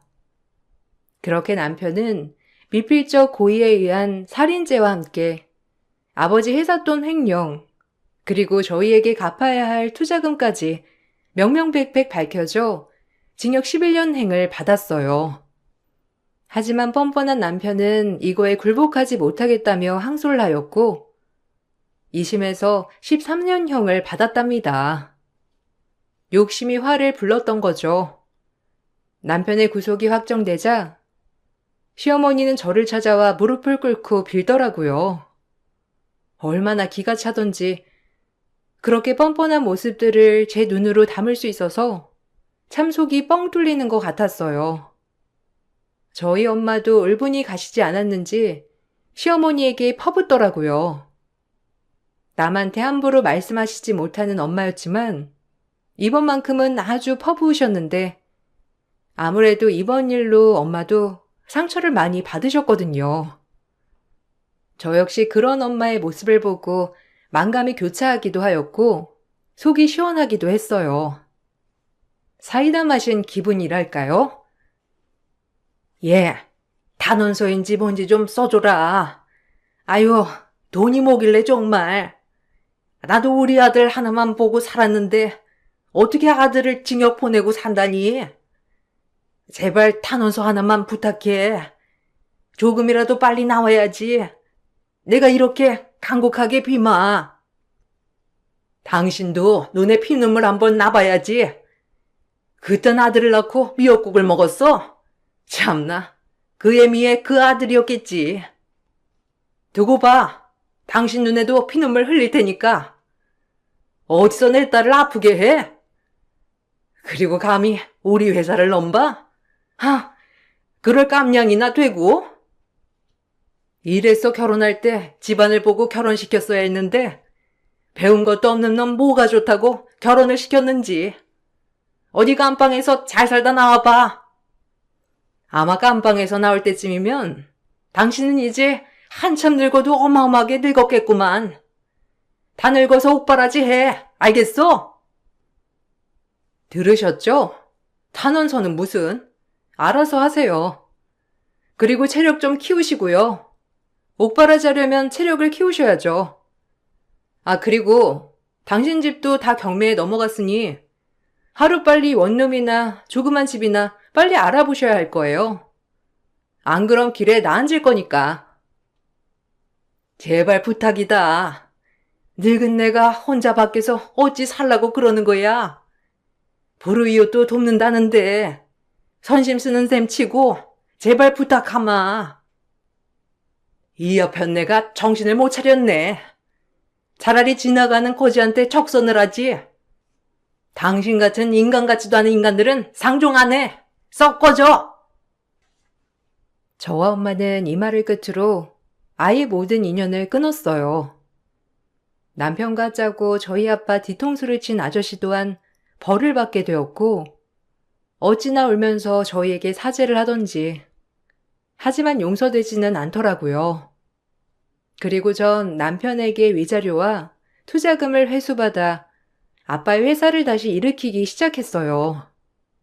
다행히 아빠를 끝까지 믿고 기다려주신 분들이 몇몇 분 남아 계셨기 때문에 그분들의 힘을 모아 회사를 꾸려나갈 수 있게 되었죠. 정말 길다면 길고 짧다면 짧은 시간 동안 저에게 많은 일들이 일어났더군요. 지금은 몇 년이 지나 웃으며 과거를 회상할 수 있지만 그때 당시엔 정말 몹쓸 생각까지 해가며 제 인생 최고의 힘든 시간이 아니었나 싶어요. 하지만 권선징악, 역시 못된 짓 하는 사람들은 추후에 벌을 받게 되더라고요. 그래서 지금이 와서 돌이켜보면 어쩌면 이게 당연한 결과가 아니지 않나 하는 생각이 들어요. 그리고 그런 모습이 있었기에 지금처럼 성장을 할 수 있었던 것 같아요. 지금 이렇게 살다가도 또다시 힘든 일이 닥쳐오겠죠? 그때마다 이번 일을 생각하며 이 또한 지나가리라 라는 마인드로 버텨내기로 다짐했답니다. 이제 무슨 일이 닥쳐와도 다 견뎌낼 자신이 있거든요. 저희 엄마도 요즘엔 운동도 열심히 하시고 그전보다 웃음도 많이 되찾으셔서 얼마나 다행인지 몰라요. 여러분들 혹시라도 힘든 일이 있거든 꼭 외치세요. 이 또한 지나가리라 라고 말이에요. 오늘 제 글을 읽어주시고 공감해주신 여러분들께 감사하다고 전해드리고 싶어요. 감사합니다. 안녕하세요. 저는 30대 후반을 바라보는 여성이에요. 인생은 항상 불공평하다고 생각했는데 이제 와서 생각해보면 그러지 않았던 것 같아요. 저는 어려서 부모님이 성격 차이로 이혼을 하게 되었고 전 엄마랑 같이 살게 되었어요. 엄마는 저에게 아빠에 대한 부재를 느끼지 않게 해주려고 했지만 아무리 잘해주셔도 저에겐 아빠에 대한 부재가 있었죠. 항상 보고 싶은 마음이 있었지만 혹시라도 엄마가 그걸 알면 슬퍼할까봐 아빠에게는 일절하지 않기도 했었던 나날이었어요. 최대한 엄마에게 짐이 되지 않으려고 일찍 철이 들어야 했고 전 대학교 다닐 때부터 안 해본 아르바이트가 없었어요. 엄마에게 자세히 아빠에 대해 묻진 않았지만 굳이 엄마가 해주지 않는 이야기라 저도 꺼내지 않았어요. 그렇게 대학교 때 학비랑 용돈을 위해서 아르바이트를 하던 중 제 인생 최대 진상을 만나고야 말았죠. 아르바이트하고 있던 음식점에서 서빙을 하고 있던 중 실수로 손님 코트에 물을 엎지르는 사건이 발생하고 말았어요. 전 어찌할 바를 모르고 있었고 죄송하다고 했죠. 어머, 죄송합니다. 제가 세탁해 드릴게요. 혹시 괜찮으세요? 어디 다치신 데는 없을까요? 너무 죄송해요, 정말. 아, 야, 너 이거 얼마짜리인 줄 알고나 이러는 거야? 어디 감히 아르바이트 나부랭이 주제에 물을 쏟아? 가만 안 둘까 보다. 여기 사장 나오라고 그래. 너 같은 나부랭이랑 할 말 아예 없으니까 여기 아르바이트 직원 교육을 어떻게 하길래 이래? 아, 죄송합니다. 제가 배상해 드릴게요. 노염 푸시고 진정하세요. 제가 얼른 이 쏟은 거는 다시 가져다 드릴게요. 죄송해요. 식당에서 만난 손님은 본인 코트에 물을 엎질렀다며 그 자리에서 저의 뺨을 때렸고 당장 사장 나오라며 화를 내더라고요. 세상 태어나 처음 맞는 뺨이기도 했고 TV에서만 보던 손님 갑질을 당한 것만 같아 너무 어리둥절하고 무섭기도 했어요. 이런 일이 처음이기도 하고 어쨌든 제 잘못이 맞기에 그 자리에 사죄를 했어요. 제가 뺨을 맞고 손님이 노발대발하자 그제야 매니저님이 나오셨고 매니저님이 재차 사과를 하니 저에게 무릎을 꿇으라며 대놓고 말하더라고요. 너무 어이가 없었죠. TV에서만 보던 갑질을 제가 당할 줄은 정말 몰랐어요. 그리고 이런 사람이 있다는 것도 저에겐 너무 충격적이더라고요. 어머, 죄송합니다, 손님. 저희 직원이 실수를 저지르고 말았네요. 세탁비는 저희 측에서 부담할 테니 그만 노여워하시고 화 풀어주세요. 오늘 부주의했던 직원은 제가 따끔히 교육하겠습니다. 아, 정말 죄송해요. 풀리진 않겠지만 서비스 팍팍 드릴게요. 이게 얼마짜리 옷인데 세탁비로 퉁치자는 거야? 나 이대로 못 있어. 야, 너 나한테 무릎 안 꿇어? 지금 네가 뭔 잘못을 한지 모르는 거야? 내가 여기 얼마나 자주 오는 VIP 손님인데 네가 감히 나한테 실수를 해? 나 이대로 가만 못 있어. 아우, 야, 그만해. 옷에 물 좀 쏟은 거 가지고 딱 봐도 학생 같은데 너도 너무한 거 아니니? 그만 좀 해라. 사람이 실수할 수도 있지. 아, 괜찮아요. 이 친구가 지금 기분이 너무 안 좋아서 그런 것 같으니까 신경 쓰지 말고 할 일 하세요. 제가 죄송하네요. 그러니 더 가르쳐 줘야지. 우리 둘의 계급 차이가 어떤지도 지금부터 느껴야 하고 이런 애들은 이렇게 알려줘야 다신 실수를 안 하지. 어디 감히 물을 쏟아? 너 물이라서 다행이지? 이거 다른 음료였으면 진짜 가만 안 있었어. 알겠어? 오늘은 내가 참는다. 진상의 지인이 겨우겨우 말려서 다행히 무릎까진 꿇진 않았지만 전 그날 눈물 콧물 쏙 빼게 울고 말았어요. 나이 차이도 그렇게 많이 나는 것 같지 않은데 참 서럽더군요. 애써 매니저님과 직원들은 저를 달래주었지만 저는 많은 생각이 들었어요. 그렇게 그날은 저에게도 정말 뇌리에 박힌 사건이었어요. 그날 일 때문에 일을 그만둔 건 아니었지만 졸업을 하고 본격적으로 취업 전선에 뛰어들면서 아르바이트를 그만두게 되었어요. 저에게 많은 걸 가르쳐준 아르바이트를 말이에요. 그곳에서 사회생활도 많이 배웠고 많은 경험을 쌓았다고 생각을 했어요. 그리고 저는 전공을 살려 인테리어 디자이너가 되었죠. 인테리어 디자이너로 처음 발을 내딛는 순간 기분이 묘하더라고요. 어렸을 때부터 꿈인 인테리어 디자이너라는 걸 이뤄서 말이에요. 아유, 기쁘다.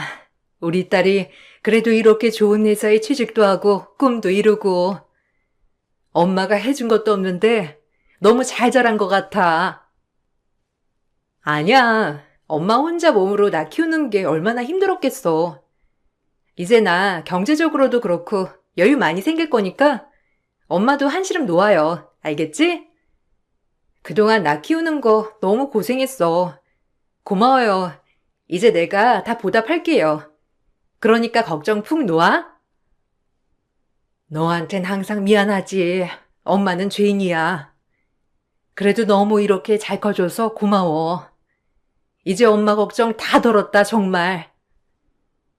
기뻐하는 엄마를 보니 기분이 너무 좋았고, 그렇게 전 사회 일꾼으로 자리를 잡아갈 무렵, 평생을 함께하고자 하는 반려자를 만났죠. 같은 회사 팀장님이자 회사의 막내 아들이었어요. 제가 많이 기우는 결혼이라고 생각했지만, 남편의 적극적인 구애로 연애를 시작했고, 결혼까지 준비하게 되었어요. 처음 시댁에 인사를 드리러 가던 날, 떨렸지만 전 남편의 형수를 보고 기함하고 말았죠. 너무 충격 그 자체였어요. 제가 절대 잊을 수 없는 그 얼굴, 그 음식점 진상이 남편의 형수더라고요. 어떻게 이런 우연이 있지라는 생각을 하게 되면서 진짜 오만 가지 생각이 오가더군요. 어떻게 이런 우연이 있나 싶었어요. 도련님이 어떤 여자 데리고 올까 제일 궁금했는데 반가워요. 그나저나 얘기 들었는데 그럼 아버지가 안 계신 거? 아, 형수님. 그런 부분까진 이렇게 묻는 건 아니라고 생각이 드는데요. 오늘은 단순히 인사 온 거니까 좋게만 봐주세요. 아, 네, 안녕하세요. 엄마가 홀로 절 키워주셨고 아빠가 안 계신 건 맞죠. 그래도 정민 씨 사랑하는 마음은 깊고요. 어머, 근데 우리 어디서 많이 본 것 같은데? 나 혹시 몰라요? 아, 어디서 봤더라? 되게 낯이 익은데? 혹시 레스토랑 아르바이트생? 아, 그 물소든? 맞죠? 어머, 웬일이야? 진짜 이렇게 다 만나네. 어떻게 이런 우연이 있어? 아니, 그날 괜찮았어요? 그날은 나도 좀 예민하긴 했는데 너무 일을 못하니까 내가 어쩔 수 없이 그런 거지. 이렇게 만날 줄 알았으면 내가 그날 좀 덜 그러는 건데. 아니, 근데 우리 도련님이랑은 어떻게 만난 거지? 참 신기하네, 정말. 순간 할 말이 없었고 머리가 새하얘졌어요. 제 인생 최고의 진상이라고 생각했기 때문에 얼굴이 화끈해지기도 하고 그 순간 어쩔 줄 몰라 했죠. 사과 한마디도 없고 그저 어떻게 저라는 사람이 본인의 도련님을 만났는지 의아해하는 표정을 보니 저조차 당황스럽더라고요. 정막을 깨준 건 시어머니였습니다. 시어머니도 제가 그다지 썩 마음에 드는 건 아니었지만 그래도 경우는 바르신 분이었거든요. 그만 몰아붙여라. 그래, 일단 여기 앉아서 식사 좀 해요. 인사 온 건데. 뭐 좋아할지 몰라서 이것저것 준비해봤는데. 아, 감사합니다.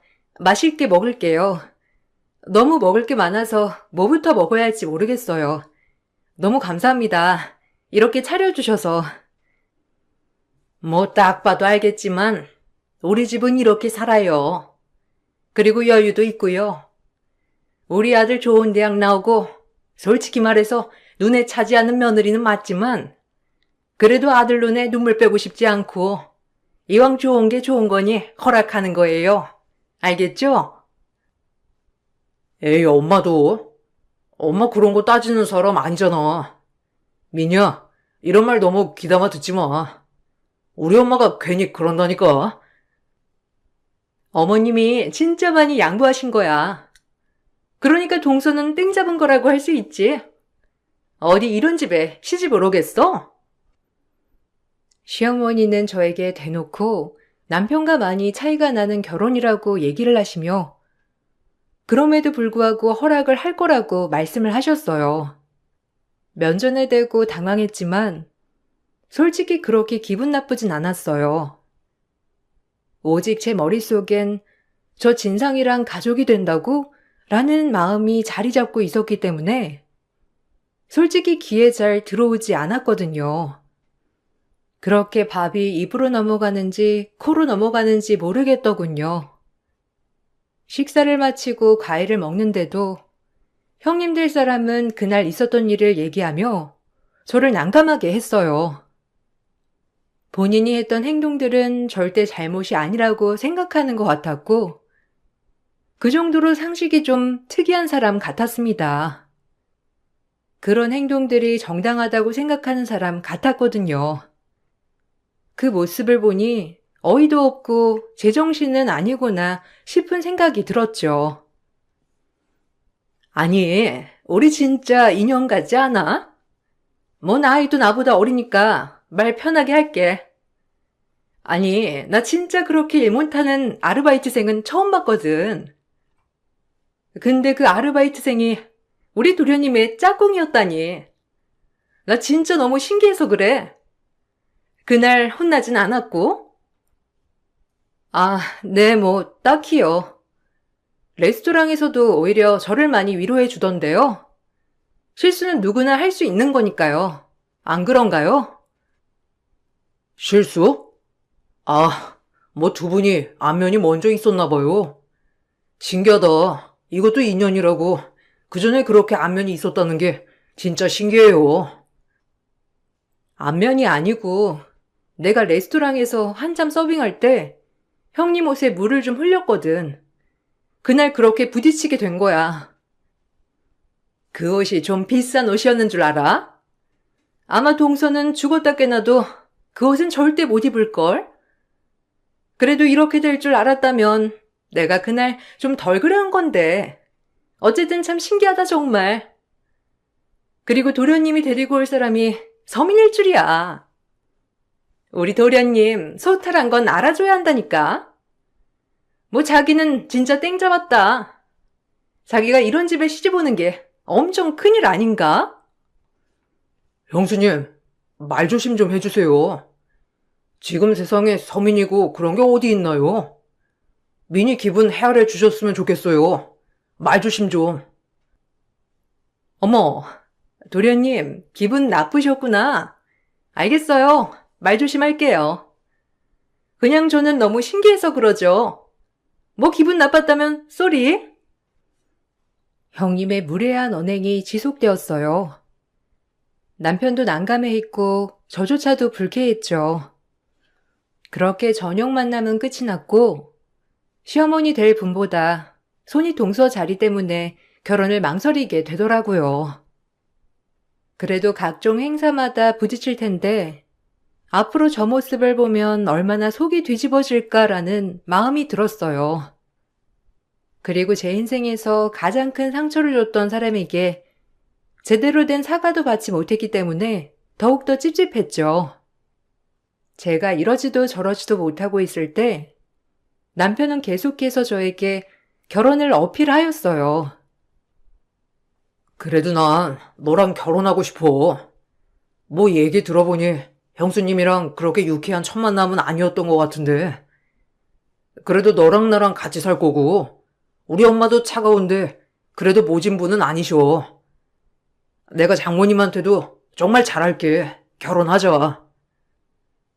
솔직히 걱정돼. 내가 기우는 결혼은 맞잖아. 혼수도 그렇고 그냥 이것저것 생각이 많아서 그래. 걱정되는 건 사실이야. 그런 거 걱정 마. 평생 네 편이 되어줄게. 정말이야. 그러니까 나 하나만 믿고 결혼해줘. 두고 봐. 내가 얼마나 잘하는지. 남편의 말을 철석같이 믿었고 전 그렇게 남편과의 결혼을 선택했어요. 엄마도 참 좋아하더라고요. 그렇게 결혼을 하였고 행복한 일만 펼쳐질 거라고 생각을 했어요. 형님과는 살면서 서서히 풀어질 거라고 생각을 했죠. 상처가 컸지만 이왕 가족이 된 거 내가 풀고 가야 할 문제라고 생각했거든요.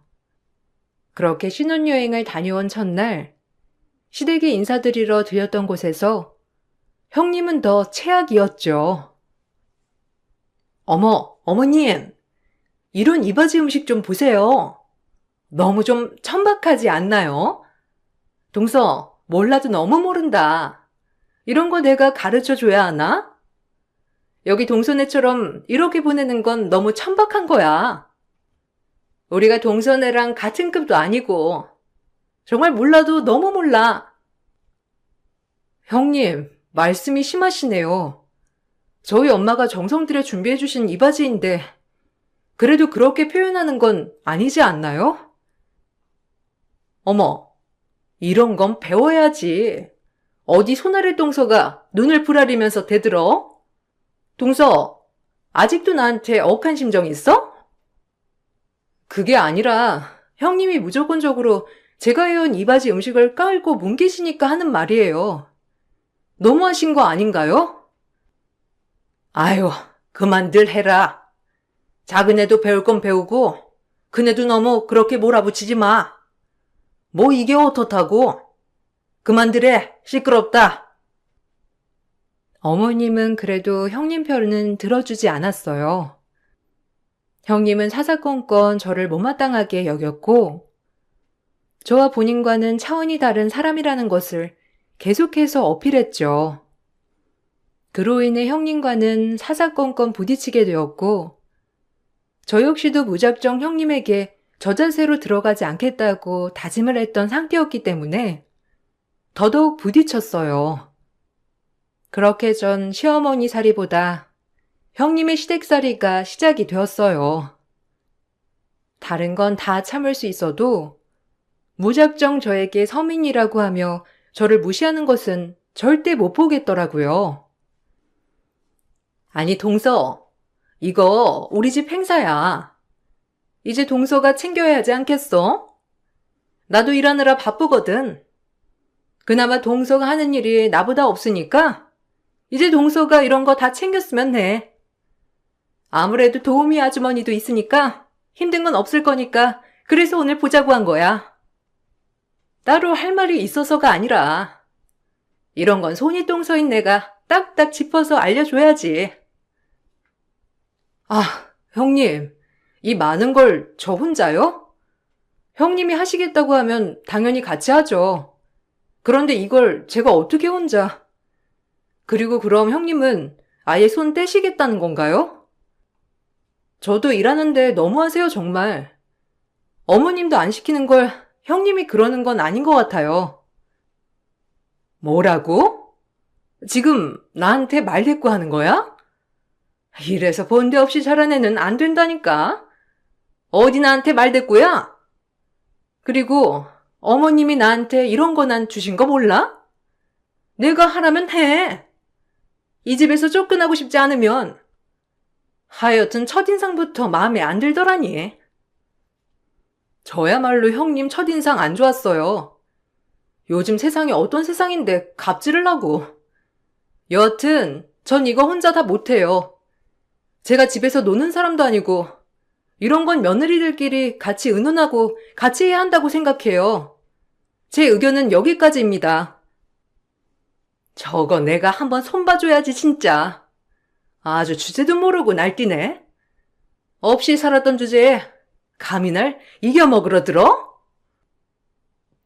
형님은 모든 집안 행사를 저 혼자 챙기길 바라셨고 그런 부분에 대해 거절을 하자 또 한 번 저에게 막말을 하며 상처를 주었어요.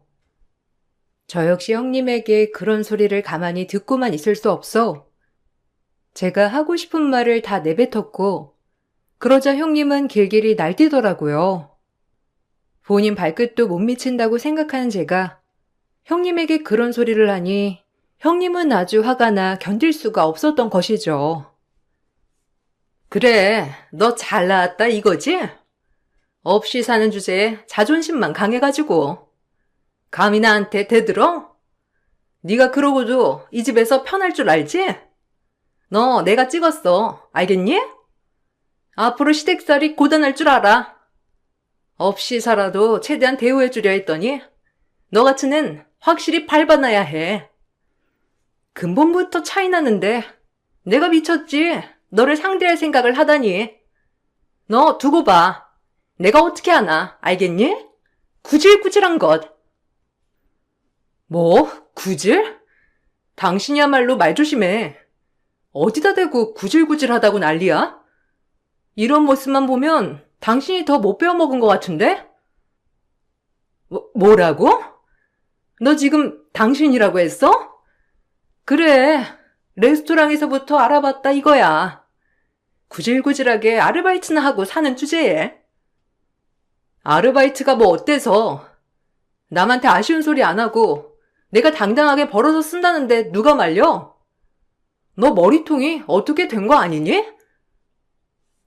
제 말에 화가 난 형님은 얼굴이 홍당무가 돼서는 소리를 지르더군요. 전 그 자리에서 대꾸도 하지 않은 채 자리를 떠버렸어요. 그리고 앞으로 나에게 함부로 대하면 정말 가만히 있지 않겠다고 생각했었죠. 제가 이렇게 무시를 당한다는 건 저희 부모님조차 욕보이는 거라고 생각했거든요. 그렇게 시간은 하염없이 흘렀고 한번 형님한테 내지르고 보니 2번, 3번 만날 때는 조금 덜 그러더라고요. 아무래도 시댁 모두 있는 자리이기도 하고 본인도 더 이상 저를 갈굴 게 없어서 그런지 말이에요. 그래, 얼마나 좋으니? 동서끼리 이렇게 아웅다웅하지 않고 잘 지내면 이제 그만 좀 아웅다웅 해라. 특히 첫째 너, 너무 둘째 잡지 마라. 너도 내가 다 마음에 드는 건 아니지만 말 안 하잖니. 사람이 다 그런 거야. 네, 어머님. 어머님 말을 들어야겠죠. 뭐 제가 저렇게 밑바닥을 굴렀던 사람을 어떻게 이겨먹겠어요? 그만 좀 해. 당신은 무슨 억만장자야? 꼴랑 학벌 좋아가지고 그러는 사람이 진짜 듣기 나도 거북해. 아, 죄송해요, 재수씨. 다행히 시댁에선 그래도 가족이라 그런지 형님이 저렇게 절 무시할 때마다 조금씩 저를 실드 쳐주었어요. 그리고 그렇게 시간이 흐를 때 저에게도 정말 뜻깊은 일이 일어났고요. 결혼 후 저는 일을 그만두지 않고 계속해서 커리어를 쌓았기 때문에 관련 분야에서도 인지도도 많이 쌓았어요. 그러던 중 거래처 회사 사무실에서 인테리어 디자인을 맡겼고 그곳의 디자인을 제가 맡게 되는 일이 있었어요. 디자인을 마치고 시공이 들어갈 때 점검 차원에서 작업복을 입고 그곳에 들렸죠. 하지만 그곳은 다름 아닌 형님이 다니고 있던 회사 건물이더라고요. 형님은 중견기업 법무팀에서 일하고 있던 직원이었거든요. 회사 로비에서 형님을 맞닥뜨리자 형님은 저를 보고 코웃음을 치며 얘기했어요. 아무리 저를 싫어한다고 해도 인성이 의심됐죠. 아, 작업복을 입고 지금 여기에 기어와? 하여간 천박한 게 고쳐지지 않는다니까. 여기는 로비 관리를 어떻게 하는 거야? 뭐라고요? 형님, 저 엄연히 일하러 온 거거든요. 뻔히 아는 사이끼리 이러지 마시죠. 아무리 사이가 안 좋아도 그렇죠. 형님은 누가 형님이야? 나 너같이 덜 떨어진 동서 둔 적 없어. 어디 잡상인을 출입시켜? 이런 큰 로비 건물에? 안 되겠네. 형님은 그 말을 끝으로 회사 관리실에 전화를 하더니 잡상인이 로비로 출입했다며 내쫓아야 한다고 하더군요. 순간 저와 같이 간 일행들은 당황을 하였고 저도 너무 어이가 없어서 기가 막힐 뿐이었죠. 형님의 전화로 본사 보원 요원들이 저희에게 성큼성큼 다가왔어요.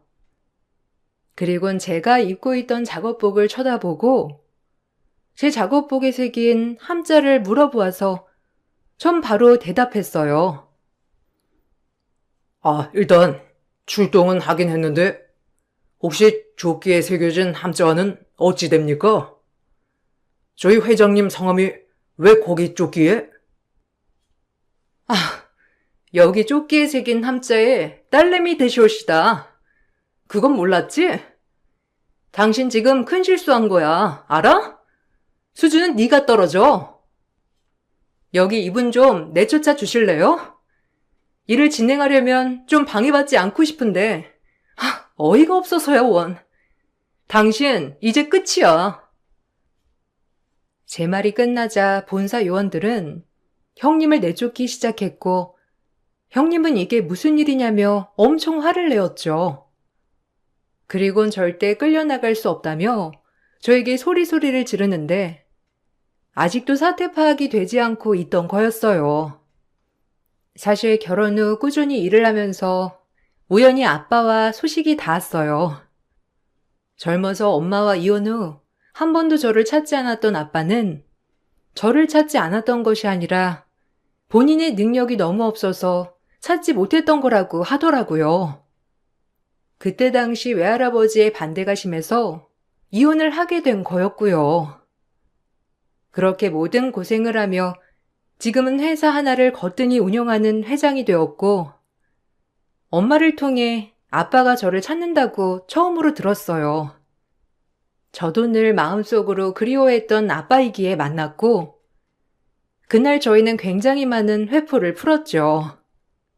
그리고 아빠는 제가 인테리어 디자이너로 근무한다고 하자 남는 사무실의 인테리어를 맡겼던 거였고 저희에게 작업복까지 선물해주며 저희를 응원해 주었답니다. 작업복은 아빠 회사 이름을 따서 만들어준 것이고요. 굳이 시댁에 이 이야기는 알리지 않아서 형님도 몰랐던 내용이었고요. 형님은 제가 조끼에 찍힌 이름이 저희 아빠 이름이라고 하자 믿지 않으며 오히려 화를 내었어요. 사칭하지 마. 이게 어디서 우리 회장님이 지네 아빠래? 소설 쓰니? 너 이제 하다 머리가 돌았어? 그런 거야? 야, 말 똑바로 해. 이 회사에서 밥 벌어먹고 싶으면 너 월급 통장에 돈 꽂아주는 사람이 우리 아빠라고, 알겠어? 아직 사태 파악이 안 되니? 네가 그렇게 무시하던 서민, 그게 너라고 인간아. 어떻게 머리가 안 돌아가? 참 특이하네, 머리통이. 내가 그걸 어떻게 믿어? 너 아빠 없다며, 방 구하라며? 이게 어디서 나 괜히 놀리려고 지금 그러는 거지? 형님과 이렇게 로비에서 큰 소리로 실랑이를 하고 있을 무렵 아빠는 보고를 받았는지 서둘러 내려오셨고 그 모습을 보자마자 형님에게 소리를 지르며 저에게 사과하라고 했어요. 형님은 본인의 회장님을 보고 이제서야 잘못된 것을 깨달았죠. 그리고 이게 말이 되냐는 듯이 얼버무리는데 처음 보는 아빠의 호통치는 모습을 보고 저도 놀랐지만 이런 것이 아빠의 울타리인가 생각하며 기분이 내심 좋아지더군요. 한 번도 받아본 적 없는 울타리의 든든함이랄까요? 뭐랄까 참 기분이 묘하더라고요. 이게 무슨 무례한 짓인가? 내 딸, 그리고 우리 회사 인테리어를 맡아줄 거래주분께 아니샤네 이런 사람이었나?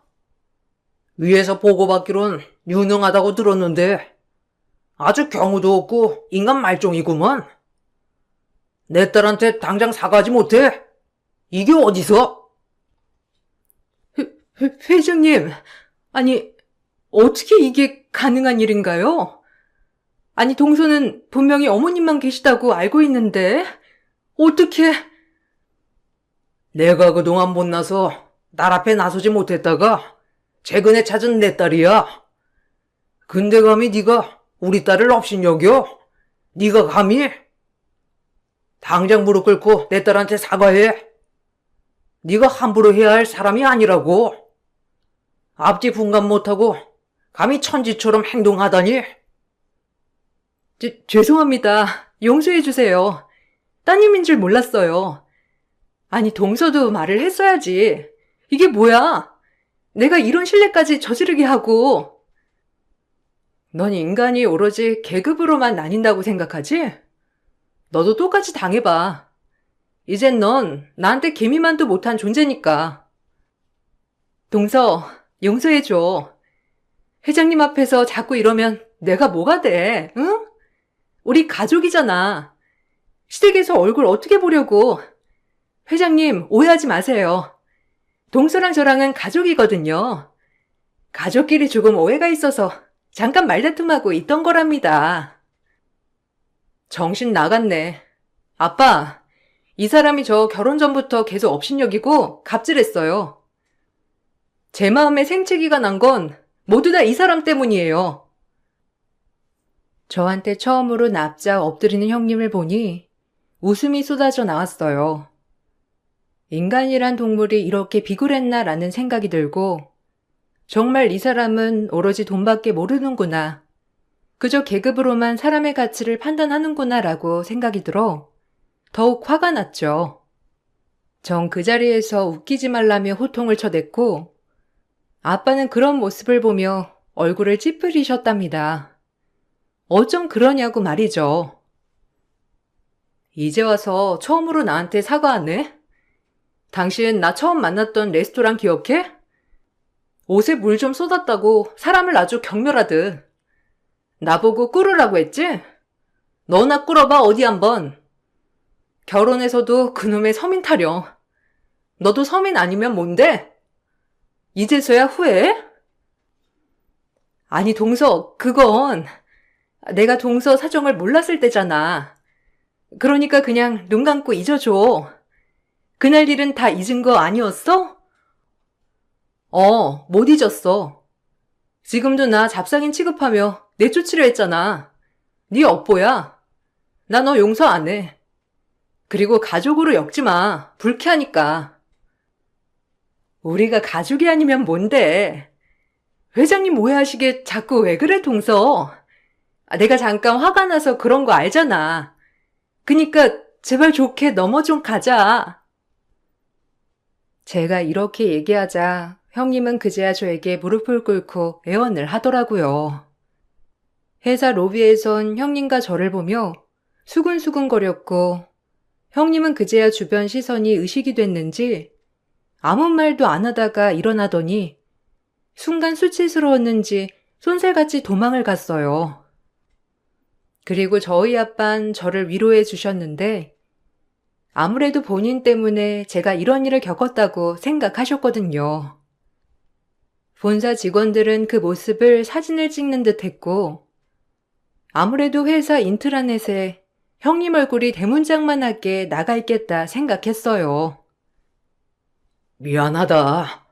내가 널 진작 찾았어야 했는데 완벽한 모습을 보이고 싶은 나머지 너의 어린 시절을 그렇게 힘들게 했어.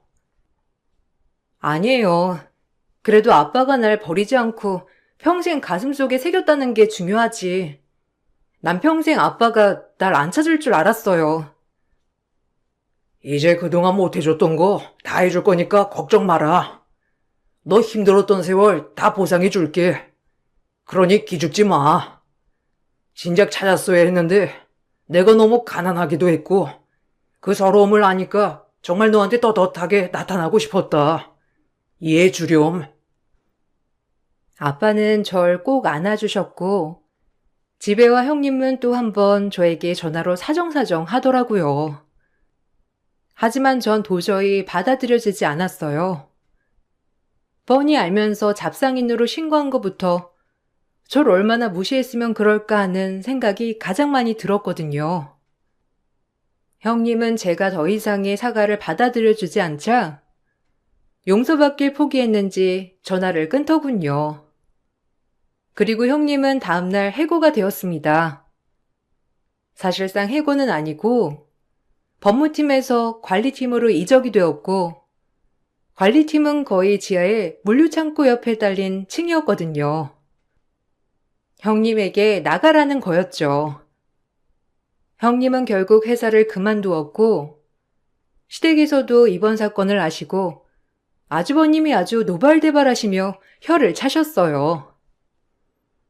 너 같은 애 도대체 바닥끝이 어디냐? 맨날 급 나누더니 결국 네가 급이 나눠지니 어때? 참나, 어떻게 이런 망신이 다 있어? 재수씨, 미안해요. 내가 따끔히 주의를 줬어야 했는데 그날 그렇게까지 할 줄은 몰랐습니다. 아, 진짜 인간이 어떻게 이러는지. 그러게나 말이다. 설쳐대다 꼴 좋지. 네 서울대 법학과 나왔다고 그렇게 떵떵거리더니 결국엔 봐라. 직장도 잃고 지금 집에서 저게 뭐니? 에휴, 인성이 이래서 중요하다니까. 창피해서 원. 제 꼴도 보기 싫다. 정말 저런 애를 어디? 아휴.